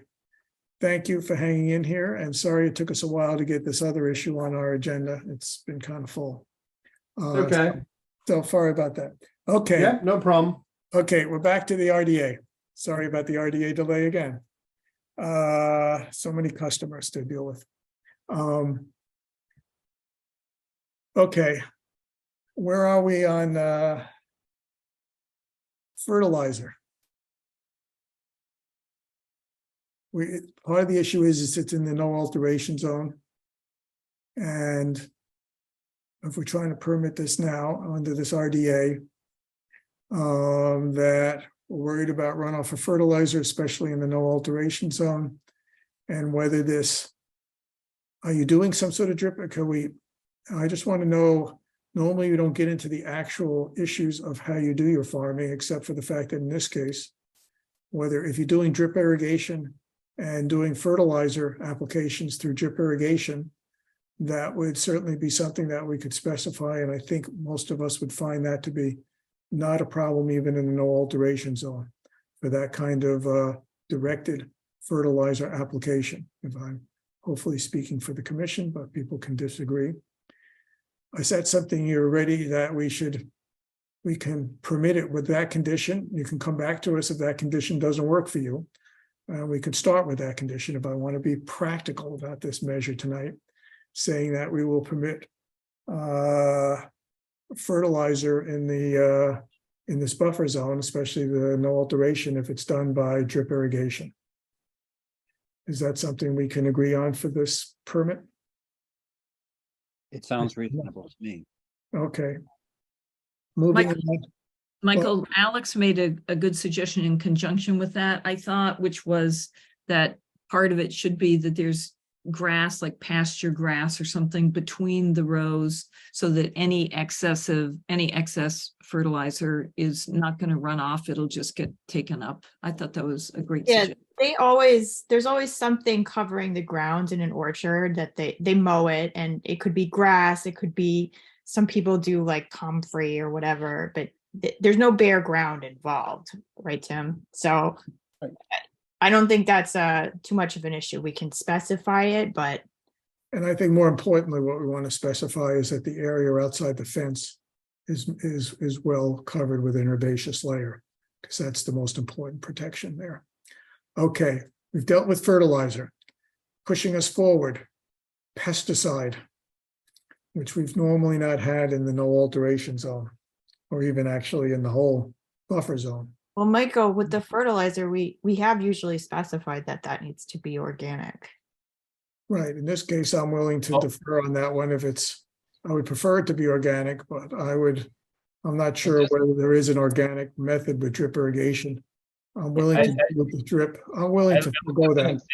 I looked up an example from one of our prior order of conditions. It doesn't say organic. It just says no phosphate, low slow release nitrogen. Oh, there you But go. it's also, That in the inner, is that in the no alteration one?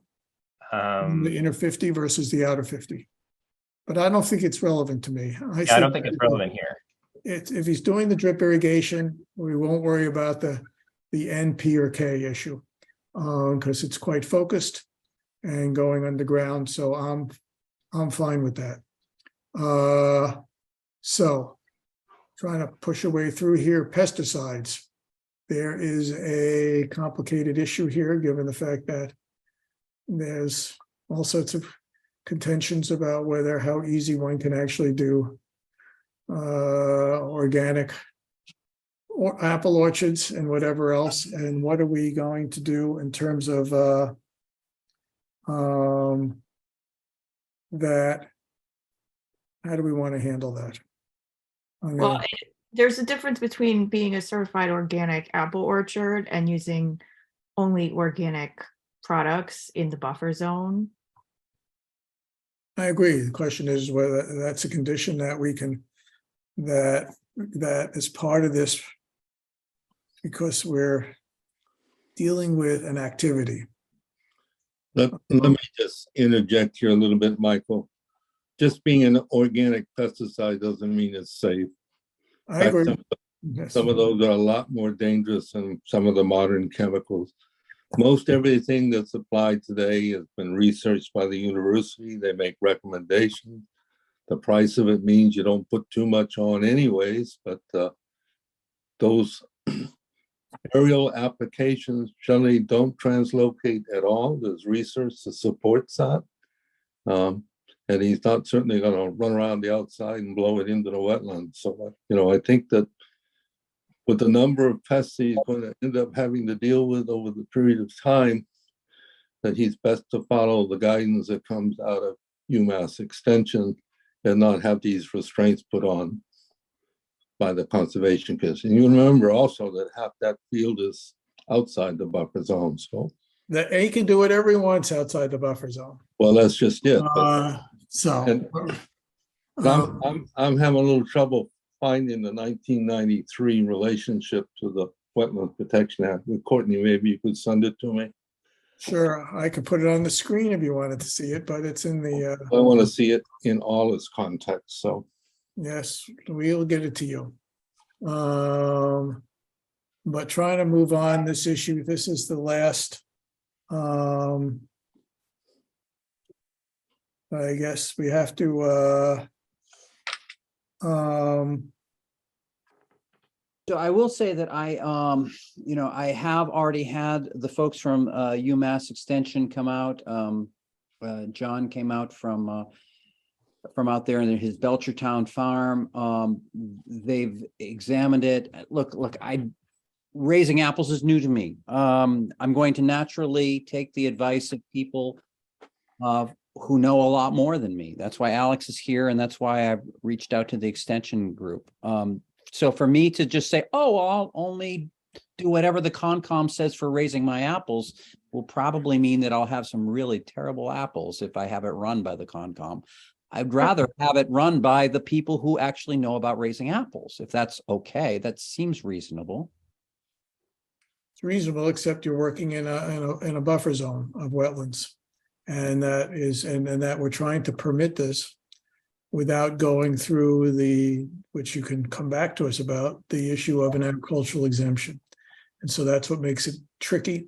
And right, we don't want to be in the business of managing orchards. We want to be in the business of we're in the business of protecting the wetlands and applying pesticides and such, whether organic or not organic. I think, Michael, is- you're stepping a little bit beyond what your intended here is. If you're looking at the fencing and the installation of the fencing and the application of the fencing, that's the That's a apple tricky tree area. without the fencing, you go right ahead and do what he was intended to do. So It's not that, though, essentially, as we've gone back and forth on this earlier, that we've gone beyond the issue of that, oh, somebody just wants to put up a fence. It's a fence is related to a use and an activity that we're trying to figure out how to appropriately condition and deal with the Wetland Protection Act regulations that we're supposed to deal with. So it's not somebody coming in just put a fence to keep their kid or dog from running somewhere. That's a nice dog there. So I understand what you say, but we've moved beyond that kind of issue, to be blunt.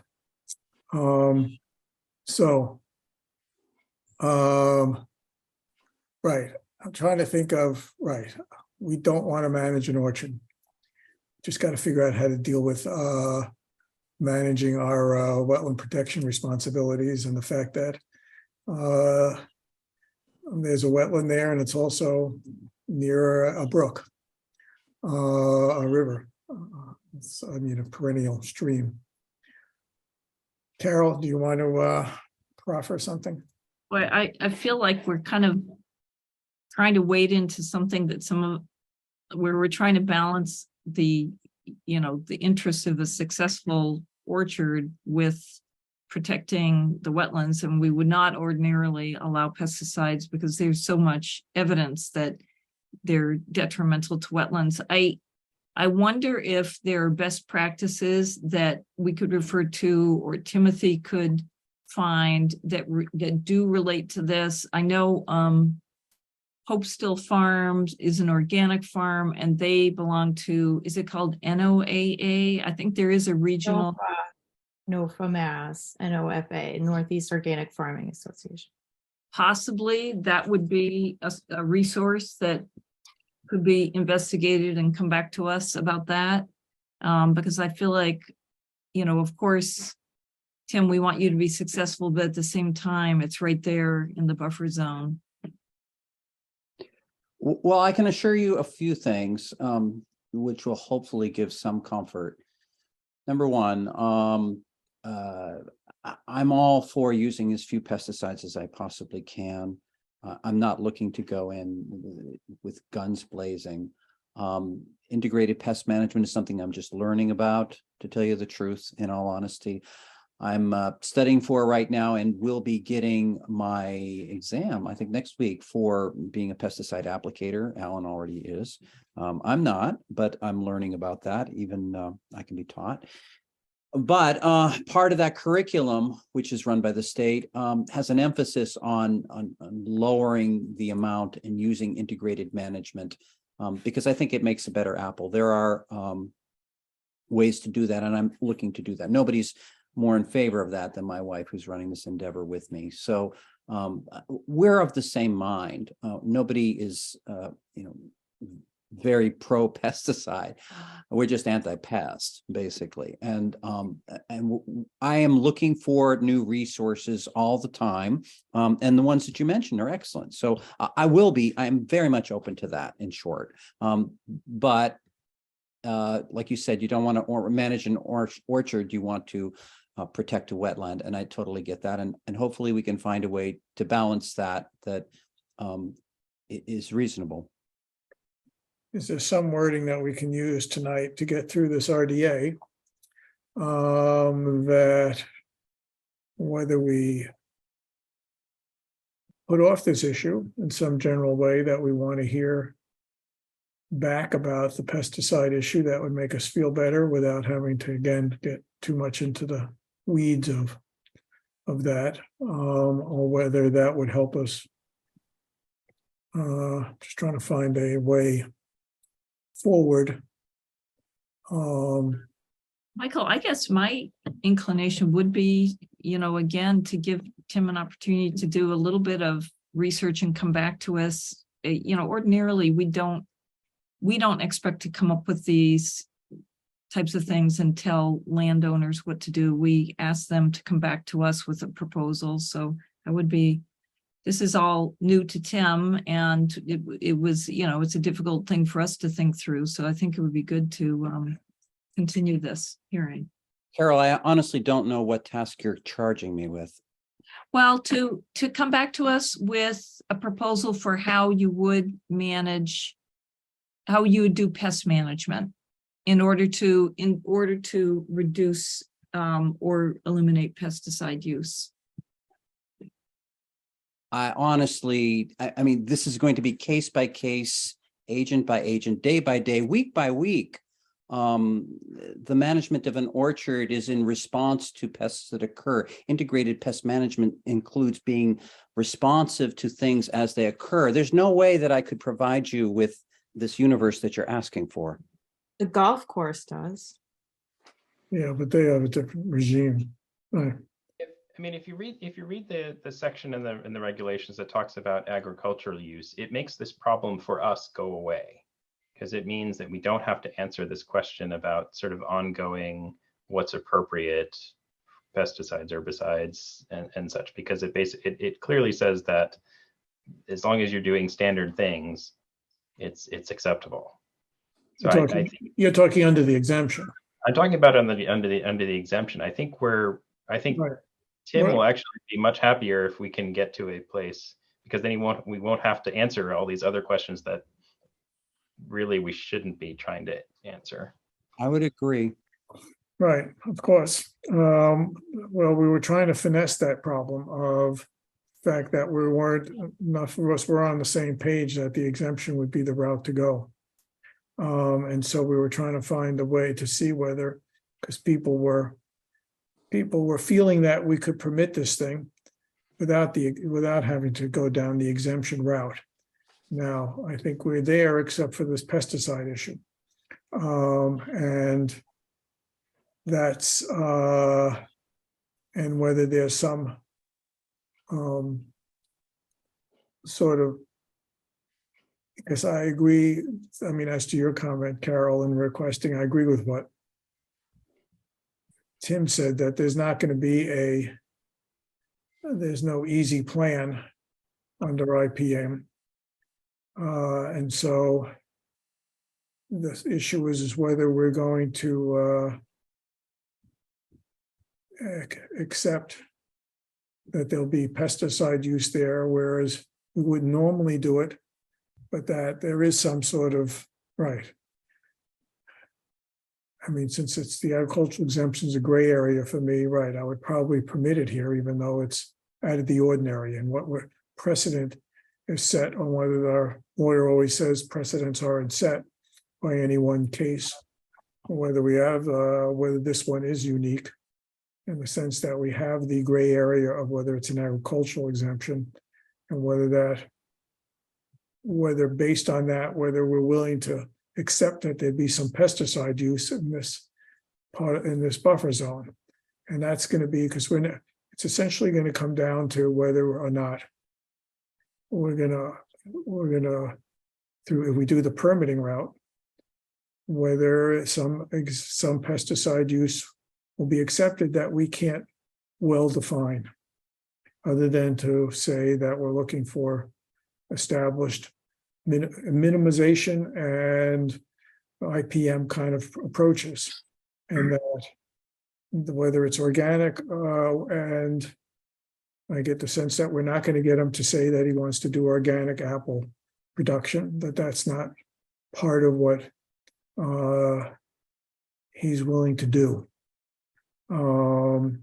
And so he might end up there, but that's not something that he's willing to say up front. Michael, I had the extension agent out here. He said basically you can do everything organically and you will fail. He knows a lot more. He's been doing You don't have to 30 say- years. you don't have to go through that again. I already said that basically you don't want to do organic, so you don't have to It's go not down. that I that don't road. want to do organic. Actually, that's not true. I actually would love Okay. to do. Okay, then Oh, I I have misheard. Michael, I have a process question. And being relatively new to the commission, I don't fully know the answer to this, but so we've already sort of decided what we want to do with the fence issue, which is the issue he came before us with. But we have to also address these other conditions because we are now aware of them. And if we don't, then he would have to come back to us in the future before he uses pesticides or something like that. Is that why we're trying to Right. deal? with That's why we're everything we're now? trying to be comprehensive about it. That sort of was Alex's point of, can we just limit this to a fence and a trellis work? Yeah, so would it be better just to do that? Because we can't really figure out the exemption issue tonight. And it certainly, But he's asking for clarity about the whole process, that he doesn't want to walk away with hearing that, if I heard it correctly, that sure, you could put in a fence, but you can't put in pesticides on your orchard. Or you could put in a fence, but you can't fertilize. That he wants to hear a more comprehensive resolution of all of this. Well, Or we could possibly, I don't think we're gonna come to that tonight. Like, I still have questions. I would like to inquire with the DEP circuit rider. Because we don't have experience permitting, agricultural stuff. People are usually just doing it. And if it's not common practice to deal with the pesticides and whatnot, you think that we could find more information that'll get us to a closure on this. well, and I also think Tim needs to do a little bit of due diligence.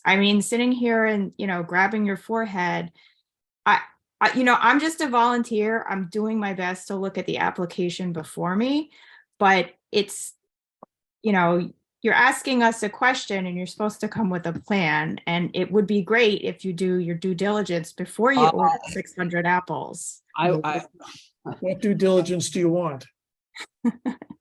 What due diligence do you want? Well, surely there is some kind of information you It's can actually provide. quite simple. Sherborn is renowned for apples. Alex's family has been growing them here for 300 years. There was a farm here. I bought the farm. I'd like to have an apple orchard. It's actually rather simple. It's very simple from that standpoint, but we are limited by a set of regulations where we're only looking at certain things. There are things that I love about this town, but I can't consider them as part of the Wetlands Protection Act. My contention is that I actually qualify under the agricultural exemption to the Wetlands Protection Act. I've researched it. Alex has researched it. It seems to me that this sudden belief that actually you have to go all the way back to 1993 and know everything that's happened for every year since then seems quite fictitious to me. That's what the DEP told me. That's what somebody told me is different from that's what I read in the. Why don't we continue the hearing? In the interim, we'll get opinions from DEP and from town council on that. And then we can just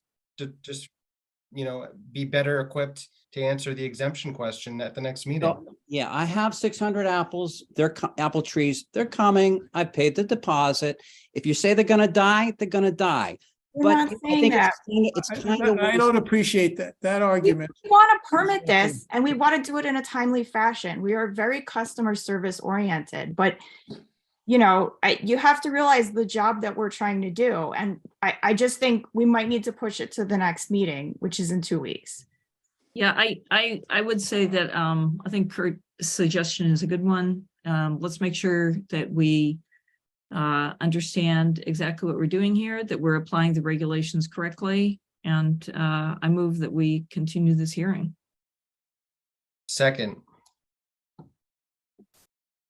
For discussion, I'd like to be very clear about what it is going to happen between now and the next meeting before I vote on this. Whether we're asking from our side that we will get all of the regulatory clarity about this 1993 thing and the process going forward. And that so that we could put it on the table to everybody ahead of time to see what that is, because that whether that exemption issue is something that we would come back and revisit based on getting that. So we're pursuing the two things: the nitty gritty on the exemption and what it takes to do it and what it would take us to do it from our side, as well as clarifying what it would mean if we're doing the permitting route in terms of dealing maybe, I guess it's mainly the pesticide issue that we're trying to work out. The others we seem to have gotten through. Even there's still a issue whether there's a gap at the bottom of the fence or not, or whether the turtle will dig its way through anyway. On our side, question is, what are we asking of the applicant? Whether we're asking the applicant to, do we say that, I don't think it's gonna, we already know what's gonna happen in terms of the agricultural extension, the agricultural history of that property, whether there's any, I'm not sure what would make a difference to people on the commission, other than this anecdotal information. There's not going to be any paper trail from 1993 or at least 1998 if it stayed in fallow. I guess it's really 1998 if you get the 5-year period. Whether that's not going to happen, I could believe it. Whether there's any other, unless we could talk to the, I guess it's recent, it's not in the Historical Society. What are we asking him? Are we asking him? So we're asking, well, are we asking him anything specific with regard to the history of agricultural use that would make a difference to any of you on the commission? I think the first thing the commission needs. Alex, Alex, hold off. I'm asking the commission, then you can comment. Steve? I just, I wasn't here for the earlier part. I couldn't be here, the beginning of the discussion, but it seems to me that there should be a way to come up with to have a resolution to this. Do we have enough time in 2 weeks to get all the information we need? Well, I'm trying to understand the information I've talked about so far, we can do. Question is, I want to figure out what the information is, and then we could decide whether somehow there's some time issue of getting that. But so far, I think we should be able to do this in 2 weeks so we can move forward. We can do what we need to do to decide on this in 2 weeks. Is that Well, correct? so far, I think so, but let's keep going. I just want to be really clear. If we're continuing this thing, I want to be clear what we feel each side's going to do so that we can resolve it at the next Michael, meeting. I mean, my feeling about the agricultural history is based on what I know so far and what I've heard from Courtney, the guidance from the state. It doesn't qualify. So I certainly think that, Timothy has the opportunity to present the evidence that it does qualify. He said he doesn't have it, but I certainly think that if he were to produce that, that would influence my opinion. But what would you see that would make a difference? If he were to Record from show 1998? evidence that it was a actual agricultural operation since then, yeah. Okay. Unfortunately, I think that would be hard to find. He'd have to find historical records, farm receipts, something. And Right, and that's not going to happen. that's very difficult to find.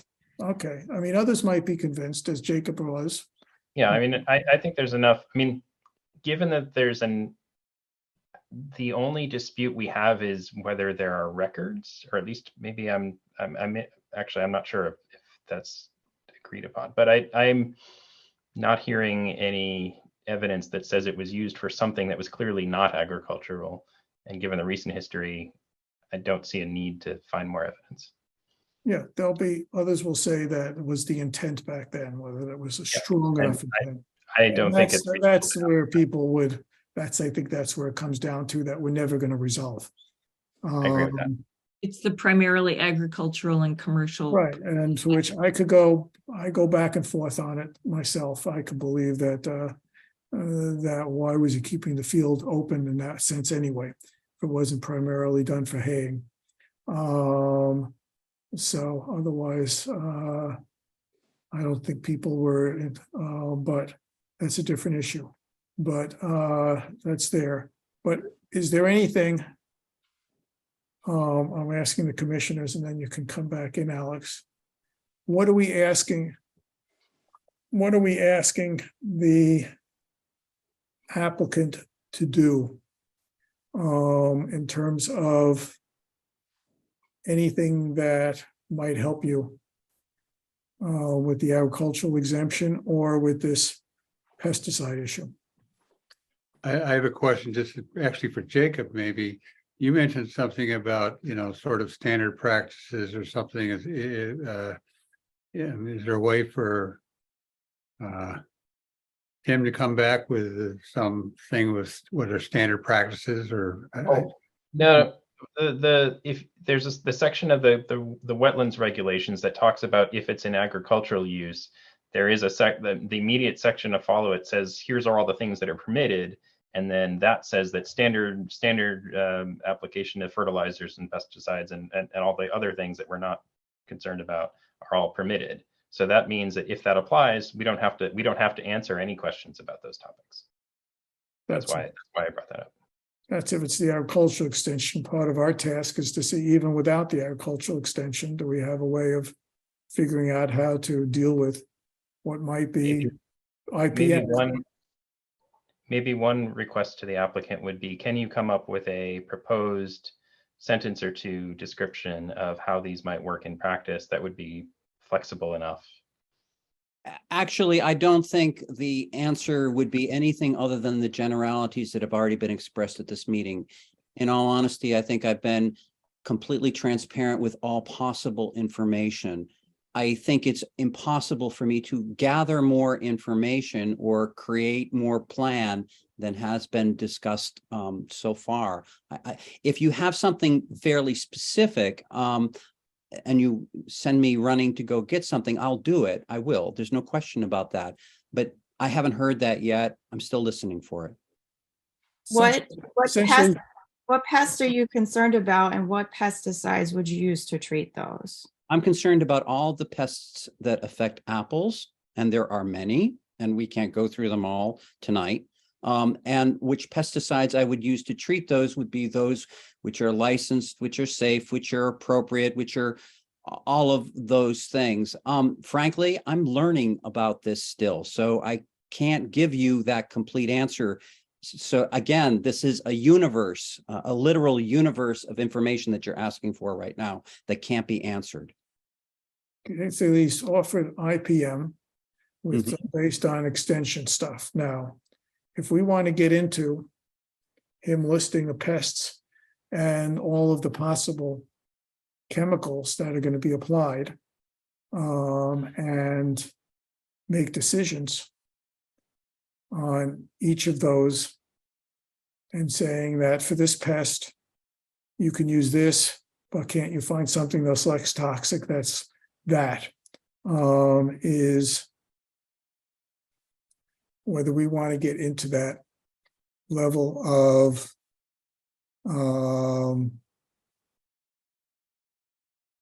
activity is quite, I mean, it's been done. No, I'm not asking that. I mean, there's usually standard, recommendations from the extension. Like, what are you going to follow? Are you going to follow the 2020 New England Fruit Tree Management Guide for commercial growers? Like, there has to be some guidelines or information that you're planning to follow. And so we can have an idea of what chemicals are going to be used. And what are we gonna do with that? Maybe we there's gonna then- specific chemicals that we don't want used. Are we so we're gonna, that's okay. I just want to make sure that you're prepared if we're doing, that your approach would be that we would evaluate those chemicals to say that. Well, if maybe I'm if trying to UMass think has ahead. a list that they are recommending through extension, that's different than, going hog wild and just say, I'm gonna do whatever. I mean, I know he's Courtney, since that's directed directly to me, let me answer this, okay? I'm new to all of this. I don't know a great deal. I'm looking to UMass for, I'm not going hog wild, frankly. I'm just looking for information from accepted sources, okay? That's where I'll go. However, I'm not going to be able to deliver to you any tone. People have spent lots of time. There are libraries full of what you're asking for. So we're not going to be able to go through a list of, this is basically the application and the management of an orchard involves talking to experts. My experts are the folks at UMass. That's where I'm looking to the proper authorities for this.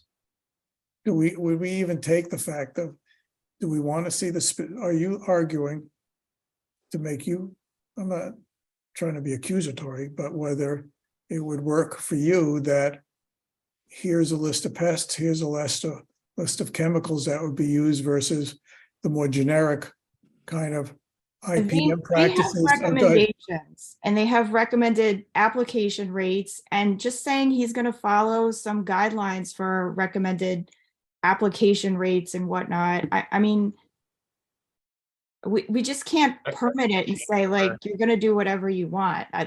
We've never allowed people to apply pesticides to a project in the buffer zone. So that's why we're just trying to put some kind of guidance here. Especially, I mean, I don't think you're leaving town anytime soon, but it also has to do with the future of the property.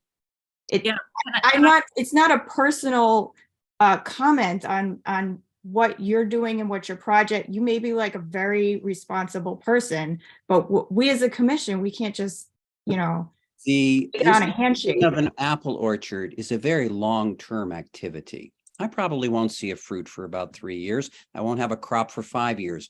I am literally putting down roots in Sherborn. But that's not the issue for both of you. The issue is whether we're gonna, that part of We that. want an idea of what you're doing. Yes, but the idea of how specific do you think, I'll still say, how specific can anybody be other than whether, but I'm just trying to get at whether just knowing, and maybe the IPM program at UMass Extension has a list of, here are all the pests that are on orchards, and here are the range of chemicals and their applied rates that are supposed to be used to deal with each of these pests, and whether this is the guideline to do that, and whether you're looking for, I'll put you on the spot of saying that if those are the recommended rates and chemicals for different pests that they suggest under the UMass Extension IPM, that would be fine. Michael, I think you're asking for a deliverable that can't be delivered, but I'll leave it to I Al. just want to see, I've seen that kind of stuff for other things there. There are places where they do that, but I understand that there's some issue. But there are a bunch of stuff that I've seen from other things for different pests where they do have that at the Ag Extension. Michael, can I quickly interject? The reason I seconded Kurt's motion is that I feel that at this point, the most helpful thing that can happen is for Courtney to go back and get some more guidance. Why do I say that? This cannot be the first farmer who has started farming, even when there's been an interruption like this. He's farming in a wetland buffer. This must have been conditioned in some other town. I think by having Courtney go back and do some research, we'll be able to get closer to what are the I typical. have no problem with everything you've said. Fire. Where we're getting stuck on is Right. what because that's fine, that's on us. Right. But Question is, I what understand is, that you want what he, I understand you want right, the that's the, applicant to tell you, yeah. but so far he has said he doesn't know. And so I think we have to take this step by step, hearing by hearing, come back in the next hearing, figure out what are the typical conditions and, you know, how we can handle it. And then we'll be able to give him better. We're not asking anything of him. That's what it I would comes say back to. at this point, we've already asked in several different ways and his Fine. answers, I can't tell That's you. all I'm trying to clarify. Yeah, I agree. Yeah, I agree. Fine, that's all I'm Like to trying to hear get from at. Alex if Tim, this- do they have like an IPM I'd best? really like to move the vote. I'd really like to move the vote. Let's just I move it. would like an opportunity to have some input here. You kind of pushed me out. Well, that's First of not all, pretty pushed out. It's part of the fact that the commission has, we're the ones who have to vote soon. that's So right, you're but you're pushed out. barking, I you're haven't barking up a forgotten lot about of, you. barking I up a haven't lot of forgotten. wrong trees, and there's some common sense here that needs to be expounded upon. Number one, in all of my years in working with the Wetlands Protection Act, I've never seen a 1993 function. I think you need to, 93 is not valid, then the ag exemption exists. Fine, As we far as will find that out. pesticides- As far as Okay. pesticides in the orchard, whether you use an organic, an IPM, or a standard, the UMass tree fruit guide covers all of that. You want to know what the chemicals are? They list all of that. Just get a No, no, copy no. of the book. Alex, is there some kind of like, does UMass have like an IPM best management practices? It's all part of the tree fruit management. They cover all aspects, so you Which can is just what I was asking. So I like, that's the kind of information. I just want, we need to put some kind of condition in there, like he's gonna follow these IPM best management practices. And they probably have their own things which may change from time to time about what's the best chemical application rates, but it's referencing a document that has some, you know, research behind it. Like that's the kind of stuff I'm The looking. research is deep that is behind it. It is included in the manual that you can get from UMass. Right. It So why don't lists- you get that and send it to us to Yeah. get the closure? Whatever No, you're talking about, As Alex, a public servant, it should be in your library, so, it's all right to help us in this process. If you can work with Timothy and send it in, that would help us as part of what, that's all I was trying to get at. I do believe he's exempt, and I do believe that. That's a different issue. That's a whole different route, and maybe It's all of all- this, we It's all might have related. wasted a lot of time tonight. Not wasted. We could have saved a lot of time if we resolved that exemption. That's why we're putting it off, because maybe it's too thorny. What we tried to do is see if we could permit it without dealing with the exemption. It turned out that found we the can't do 1990. that. So therefore, the we're coming back to the other route. Okay. Michael, I want to remind you that I have moved the vote. And And- when you move the vote, you have to vote. No, you No. have to move the vote. You have to vote on No. moving the vote. Okay, then let's. Come on. I mean, I'll just say I'm willing to permit this project with fencing that goes to the ground, with some kind of IPM best management practices and the fertigation. So I just, like, you have to give me a bone here. Like, I need something to put in the permit. It's not that I don't want to, I don't want to limit the thing, but like, we just have to have some assurances in the permit that you're going to follow best management practices. I mean, it's great. You're already getting your license and stuff, but we just have to have it all in writing. I'm happy to follow best. Okay. found we the just need a 1993 specific reference. Alex, we're gonna. I'm going to send everybody the presentation. I'm writing to Alicia tonight, so hopefully she'll get back to me just to confirm whether or not her presentation was correct. No, not only do we want to correct, we want to have the specific sections that we can send out to everybody. Yeah. From And- the regulations. From the regulations and whatever rulings there are. And then Okay, it would be so the great. only thing we're asking, Doesn't Alex, qualify, we want to know what, what is the process then for new farms that don't qualify for the farm exemption? How do, how is that handled? They're That's probably. what we're gonna find out. That's on us. That's, We're gonna find that out. is handled through a notice of intent. Okay, that makes sense to me that it should be handled through those of intent, just based on the discussion tonight. Yep. But I think with the history of his property, the fact that for the last 6 years they were growing crops on there, he's converting them, I Let's think. not go over that. We have to go over No. the 93 I- thing. I I'm gonna just want. cut everybody off now I'm- and say that you have an assignment to see if you can get some documentation around what's considered standard IPM. If there is such stuff that you're talking about, Alex, that you and Tim sort that out and provide it if possible. There We'll is- look at the stuff about the First of all, there agriculture. is no standard IPM, but IPM is a process that's evolving. If you would. like They to can stop get by anything my- about that. If you'd like to Anything. stop by my office tomorrow, I'll give you an older version of the fruit management, which hasn't changed dramatically in the last several years. Well, And hopefully something up to date can be done, and maybe this will all be resolved on our side when we figure out, when we Yep. learn more. And maybe that is less of an important thing. Okay, we're not all doing too well. We're a little frustrated and it's a long day, a long night. I'd like to say one thing before the vote comes up, or ask one question. Is there, I'm not that long on the commission, is there a way that we could discuss without being we and they, to have a kind of, to have some people work with Sure. Tim and Alex to try Courtney to. is free to talk to Alex and Tim and see whether they can find something there, but she's got her hands full. Just, she will along the way find information that might resolve some of these issues. And she'll keep us informed along the way. There's nothing to stop us from a non-quorum group talking with the applicant and figuring out something that makes some sense.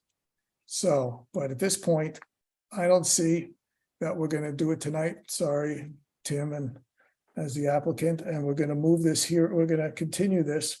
Normally, we have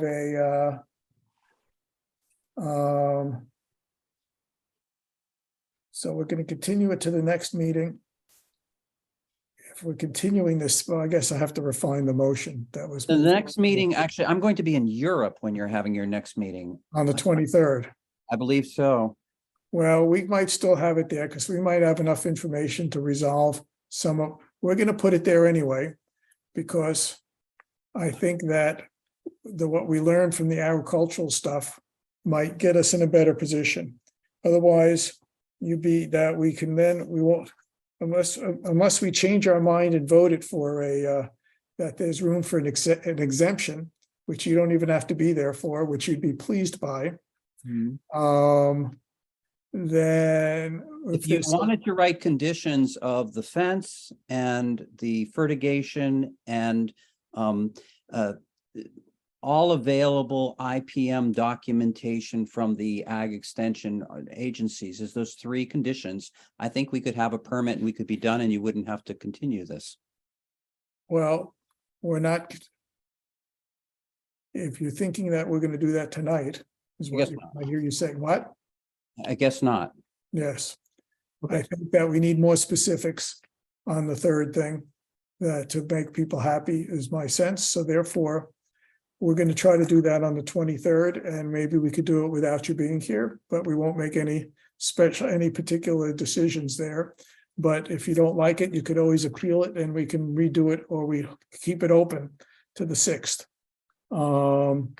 But we could see what we can make. I would like to continue it next time because I want to see what we learned from DEP without you being here, because maybe it'll clarify a lot of the things here anyway. So I'm going to move it to 9:45 on the 20th, that we changed the motion 9:45. We'll try not to make any decisions that would be unreasonable for you, or if we learn enough ahead of time, we can communicate enough such that you can give us some permission to do something on that date, so that maybe we will learn more. That will make it simpler, and that we can have a discussion with you and you could sign off on something written. So that's a way forward, and we go to 9:45 to this RDA. Phew, this is not an easy one. Okay. Any more discussion? Oh, So Tim, if you could look at, I just looked at the UMass Agricultural Extension, and they have a 2022 fruit tree management guide and an orchard best management practices. If you look at those and see if that's something that you would agree to follow, if you just look at those.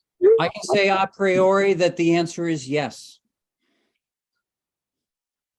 So well, I'll circulate those for the next meeting, and then we'll be able to see if that answers some questions. So if that answers everybody's concerns, then we can do this.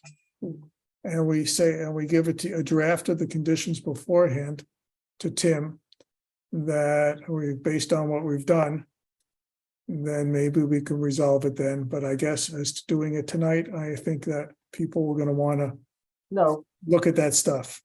Does that seem reasonable? Nothing's reasonable at the moment, but Yes, call the vote. okay, fine. Michael, I, Courtney, Aye. Jacob, no, I think we could have just read through the regulations and resolved this tonight. so you don't want to continue, okay? Correct. I guess this could go down and we can be back to trying to figure this out.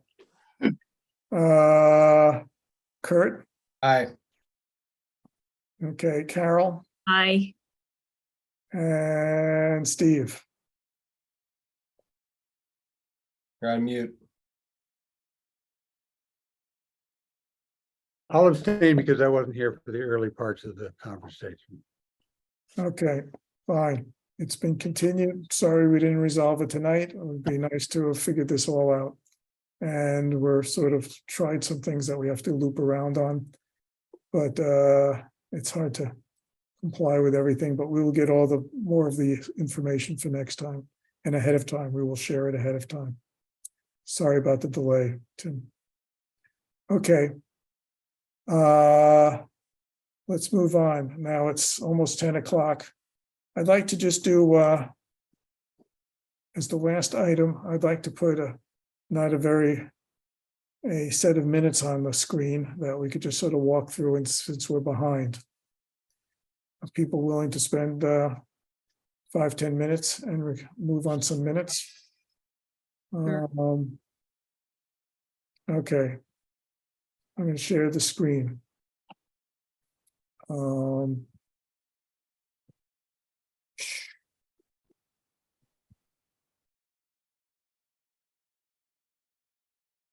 People see some minutes here. Yes. Okay. You're gonna have to dig back deep. It's before you were here, Steve, although you were present.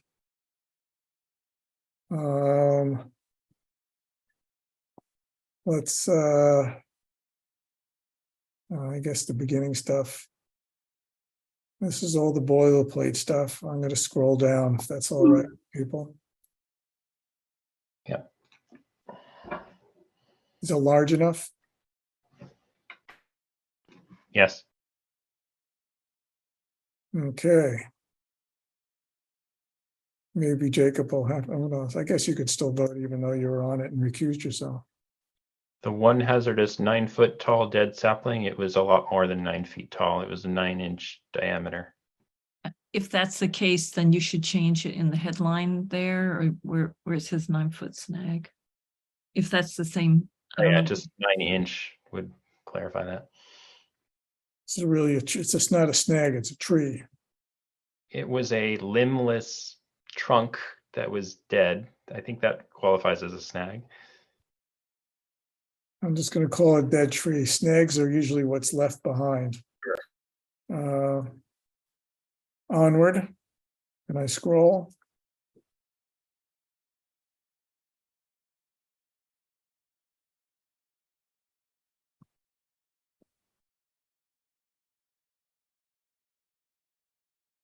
Yes, it's okay for me if you scroll. Others. People really have to just chow in readily. I don't like waiting without just knowing whether people are going to. I want to hear 4 or 5 other okays. I'm gonna abstain from this just because I wasn't at this meeting, so I'm not gonna respond. Okay. Courtney and Jacob, are you okay with him scrolling up? Yes. Yep.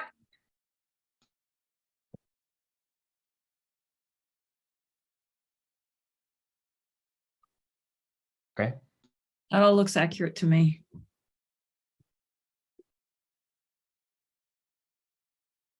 Courtney, Yep.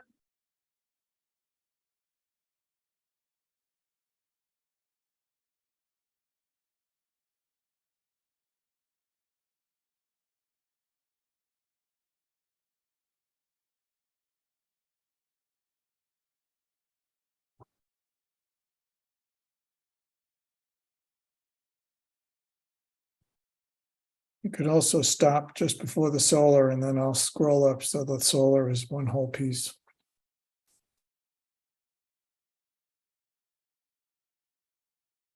I'm ready to move on. Courtney? It's not, Yep. Yep.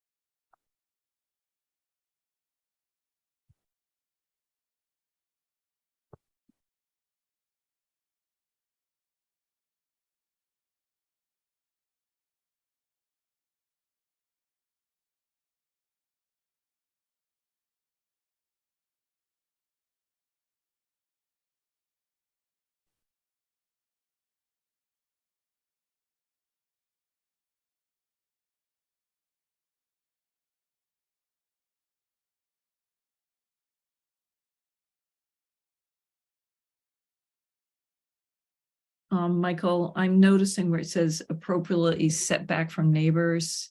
It should, setback is a noun, which should either be appropriately set and then space back. So this is I'm sorry, it's the next paragraph, last sentence. Probably just say appropriately set back, right?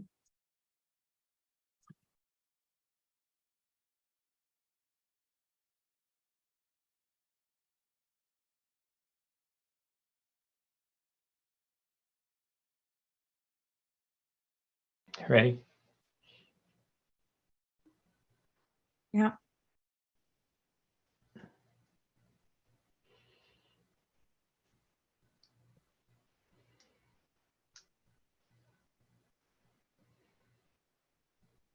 Can you scroll up, Michael? I didn't hear from you, Carol. Oh, I'm sorry. Sorry. You guys gotta remember this. I don't know how much of that I need to keep on.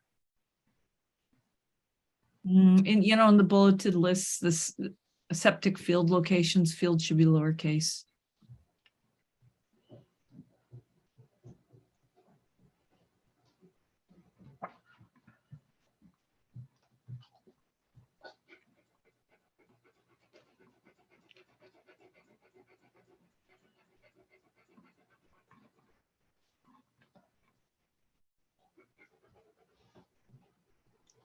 You can scroll up. Ready? Yeah.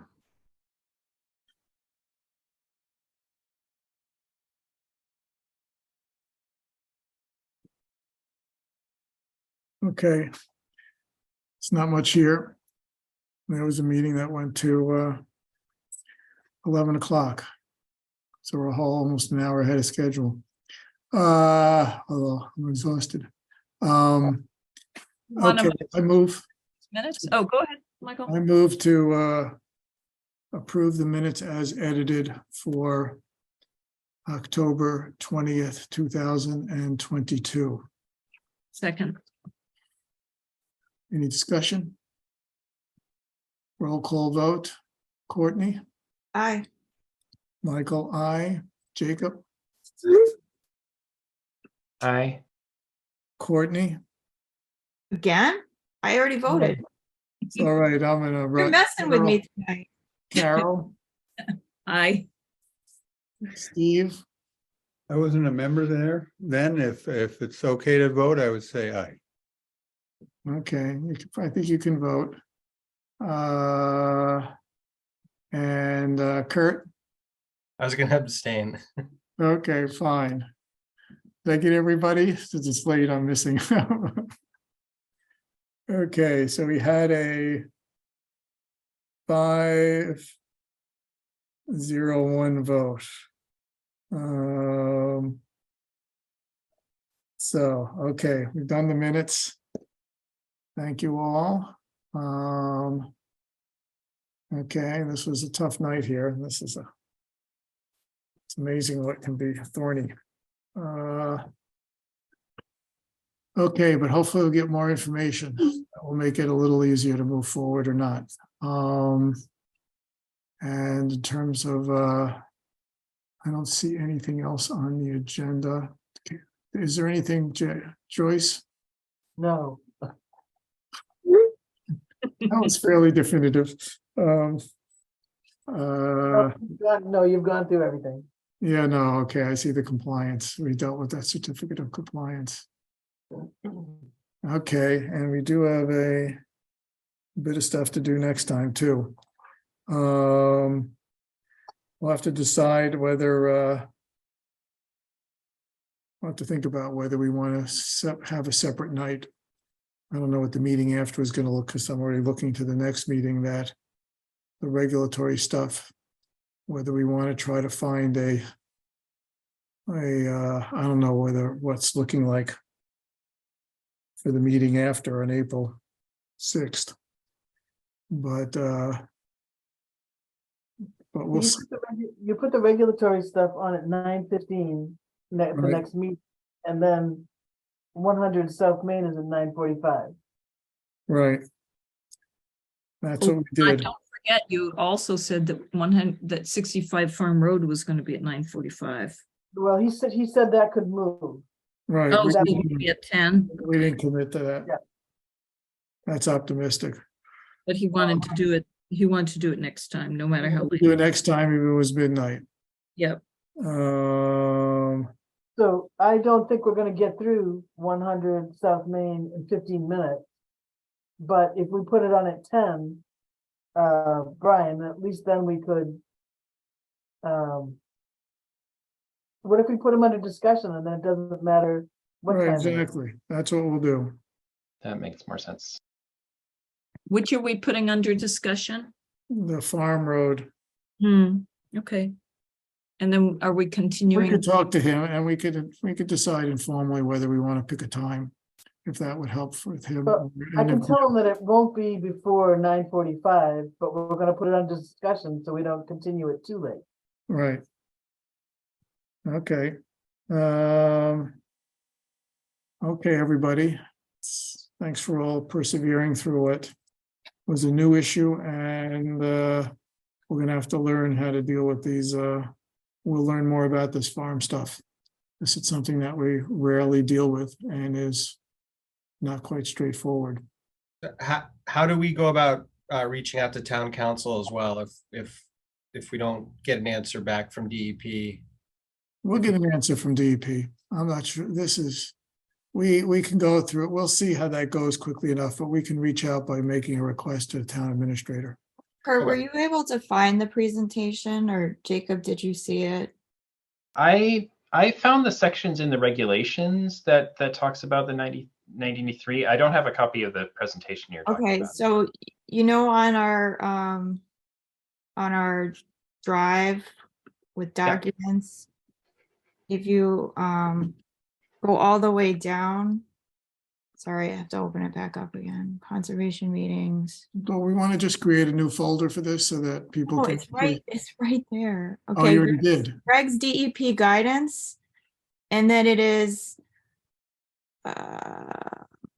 farming and wetlands presentation by Mass DEP, May 2022, and it is from our circuit rider Alicia Galen. Yeah, no, I'm just trying to think of, since there's a lot of if we're I going see to it. add other things.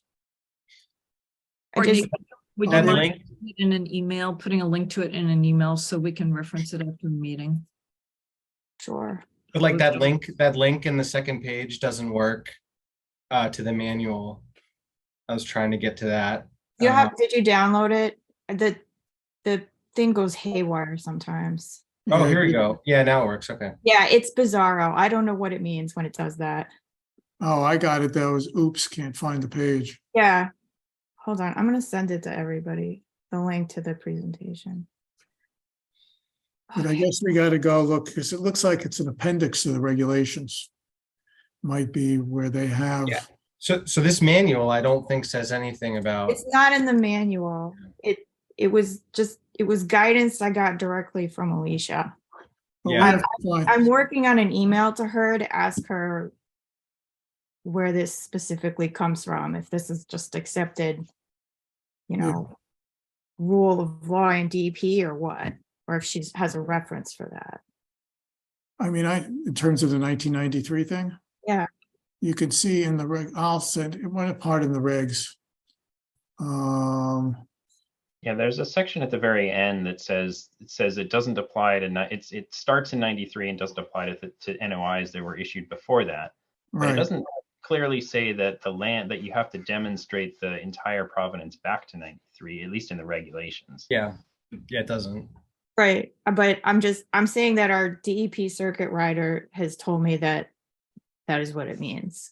So I will ask her to clarify that, but that she says it like multiple times in her presentation very clearly. So I will ask her what the citation for that is or whatever. yeah, no, obviously this is quite critical to really get the actual wording as opposed to any actual references there, because this is gonna, I mean, obviously, Can we also ask whether asking for that evidence is mandatory for us versus is up to our discretion? Yeah, I mean, I don't think it's mandatory. It wasn't mandatory in her presentation, but so like there was, where is it? So something that will say, what is the expected burden of proof, or what do we do with missing, what is the recommendations when we have missing data? Yeah, I mean, regs are generally not that. Right. So, she says require submittal of the RDA, require written proof that the work meets the exemption. For example, receipts of agricultural commodity sales, review historic aerial photographs of the site, conduct a site visit, hold a public meeting, issue the determination of applicability. I mean, these are her guidelines for how to do it. But I would bring up one thing that Alex said, and he's been a farmer his whole life, is that if it doesn't happen through this, it's through an NOI. So, clearly that was why I was also asking the question. It's obvious there's lots of agricultural land in Massachusetts that comes back into use that can't fall under this existing exemption. And so some process happens. So that's the next thing I want to know is, okay, what is that process? If it's an NOI, what's usually in the NOI? Because I think we had a lot of discussion and we tend to want to push everything into an RDA, but whatever happens to this land is going to be going on for a long time. And an NOI is great because it actually documents it. So I'm not surprised Alex said that. So anyways, because the order of conditions documents what the conditions will be. So did you guys get an email with the link? You're Yep. not. Okay, good. Yep. Hopefully I linked you to the right document because I've just reached my limit on brain power. Yeah, I got it. Thank you. yeah, the real question is, Yeah, I'm I have it, sorry. and it's the right one. Thank you. So, but I guess we do need that reference there to the 1993 and the fact that, right, how much discretion. And I guess it's still, even with an NOI, it still comes back to whether it's an NOI or an RDA. I think where we're stuck on a little bit is how to define pesticide use. Is where I think, because we're probably ready to move if we can come up with an agreement on pesticide use language, we were ready to do it as a 3 conditioned RDA. And so a lot of it comes back to whatever's that document, the 2020 document about practices for orchards, whether that's a way to, whether that's something to that people would feel comfortable referencing as a way to condition the pesticide part, because we basically, I think we're close enough on the other things. Michael, I'm a little bit worried about like getting into this some more after we close the hearing, but We didn't actually close it, we just continued it, but yes, I guess we didn't close it, right? kind of close it and the property owner has left the meeting. Right, but let's see, The one thing I would say, and this is a little more procedural, is I think it'd be great if we saw some orders of conditions that maybe our circuit rider could share, or just give us an idea about conditions for things like PEPs. Like, do they include that usually? Like in an order of conditions, would they include, how specific are they about pesticides, Carol, well, is there anybody from MACC you could reach out to, like maybe Michelle Grisenda, or maybe Oh, you could reach out to a couple of those people and see if they've ever seen anything like that. Actually, that's a perfect person over at Lincoln. I just sent her an email about something else. That would be super helpful if you could do that. Yeah, I'll do that. Probably in Lincoln, they've had more than one of these. I guess another, I don't know if this is worth asking to them, but I can't imagine how this, I see all this comments of must have been in continuous use since 1993. But if you need all these records, I can't see how this is going to work 100 years from now. So, or is the intent that this whole exemption effectively goes away because nobody will be able to demonstrate it at that point? I mean, I think in a way that's what I'm asking. The tax man never goes away. But that's kind of what you I'm have to file your at Schedule F for your farm if you make more than $1,000. So, Michael, can we end the meeting?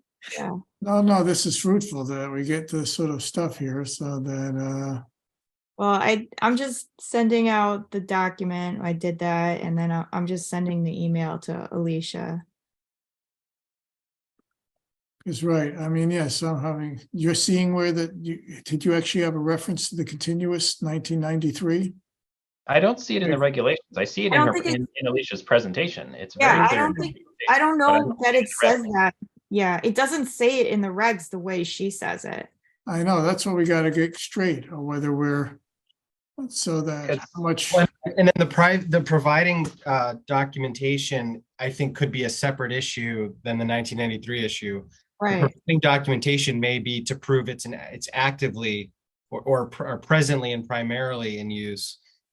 I do not think they expect documentation to prove it's been continuously in use since 1993. To your point, Jacob, about 100 years from now.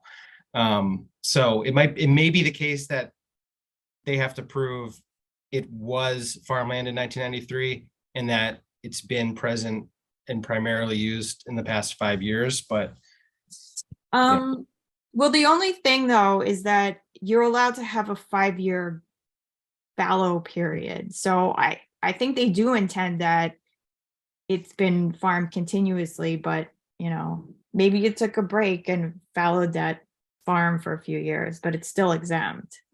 Well, let me ask you this. Do we want information in the last 5 years, or that it's enough that, I'm willing. I don't think we need, the information is out there. They had a lavender farm whenever they started it 6 years ago. So we're okay with the last 5-year issue. Is that, I just want to get a sense of that I'm okay with it. That a majority of us are okay. Yeah. That's enough evidence. It's fine. Okay. Yeah.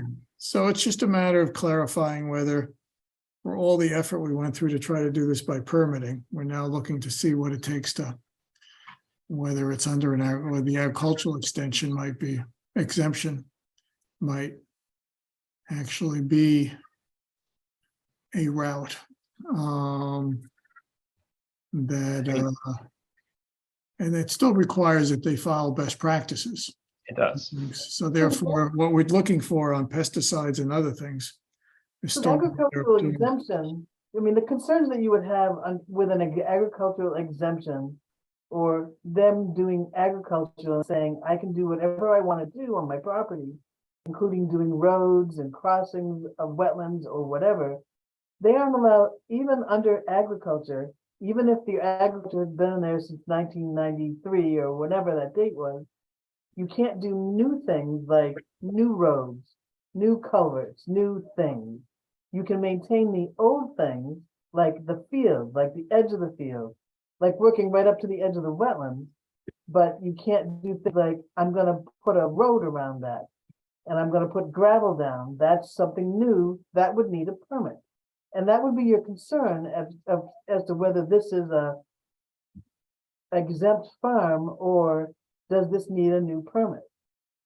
I mean, I think the concern, I mean, well, that and you're allowed to do, we don't have to worry about the management of it as far as pesticides go, but you still have control, even if it's exempt, in that they can't do brand new things without a permit. I don't think planting trees, putting up a fence and trellising are new things that require the level of a, this is my opinion, Right. notice of consent, because I mean, if as agriculture. I guess if we did, Roads would. who was saying, no, the question is whether therefore the RDA would be that those activities are exempt, but basically whether we use the RDA to document what the current state of the farming is. I think you should. And that way it documents for going forward where it is now versus if there's anything new that shows up, that should have been permitted. Is whether that we're basically saying that you can go ahead with -3, whether we have any conditions, but that it's based on a farm that looks like it is today, so to speak. Somehow we just document the current status of it. Right. That sounds like the right outcome to me, is to say the current use is there isn't really a dispute about whether it's currently being used as a farm. And I also have this concern about, well, if we would suddenly require records going back to 93 for everything, what does that say about other properties that we also would say right now it's clearly being used as a farm? Some of them we happen to know that they've been around long enough, but I don't know if that's true of all of them. Yeah, I mean, I think I said this before, and I actually feel super uncomfortable about how we're continuing to discuss this, even though we kind of officially closed the hearing. And we actually voted to talk about this next time, but I'm going to move to adjourn. Well, the reason I don't mind talking, because we're talking in general about how we handle agricultural. we're not now. I mean, we're getting pretty detailed. So I really do. I still feel like, yes, I agree. We're dancing back and forth, but I would say that we're basically just discussing how to handle agricultural extension documentation of them at all. I'm fine with that, as long as we don't get back into discussing this particular case. Mm-hmm. Well, it's just helpful for us to collect what we need. But just in general, whether we could use it, it is unclear how we get stuff from other places. I mean, there aren't that many farms that have exercised the exemption in our town, really. I can only think of one that I've even seen in the last 10 years on Maple Street at the end there. I can't think of this is a relatively rare permitting issue. But okay, I think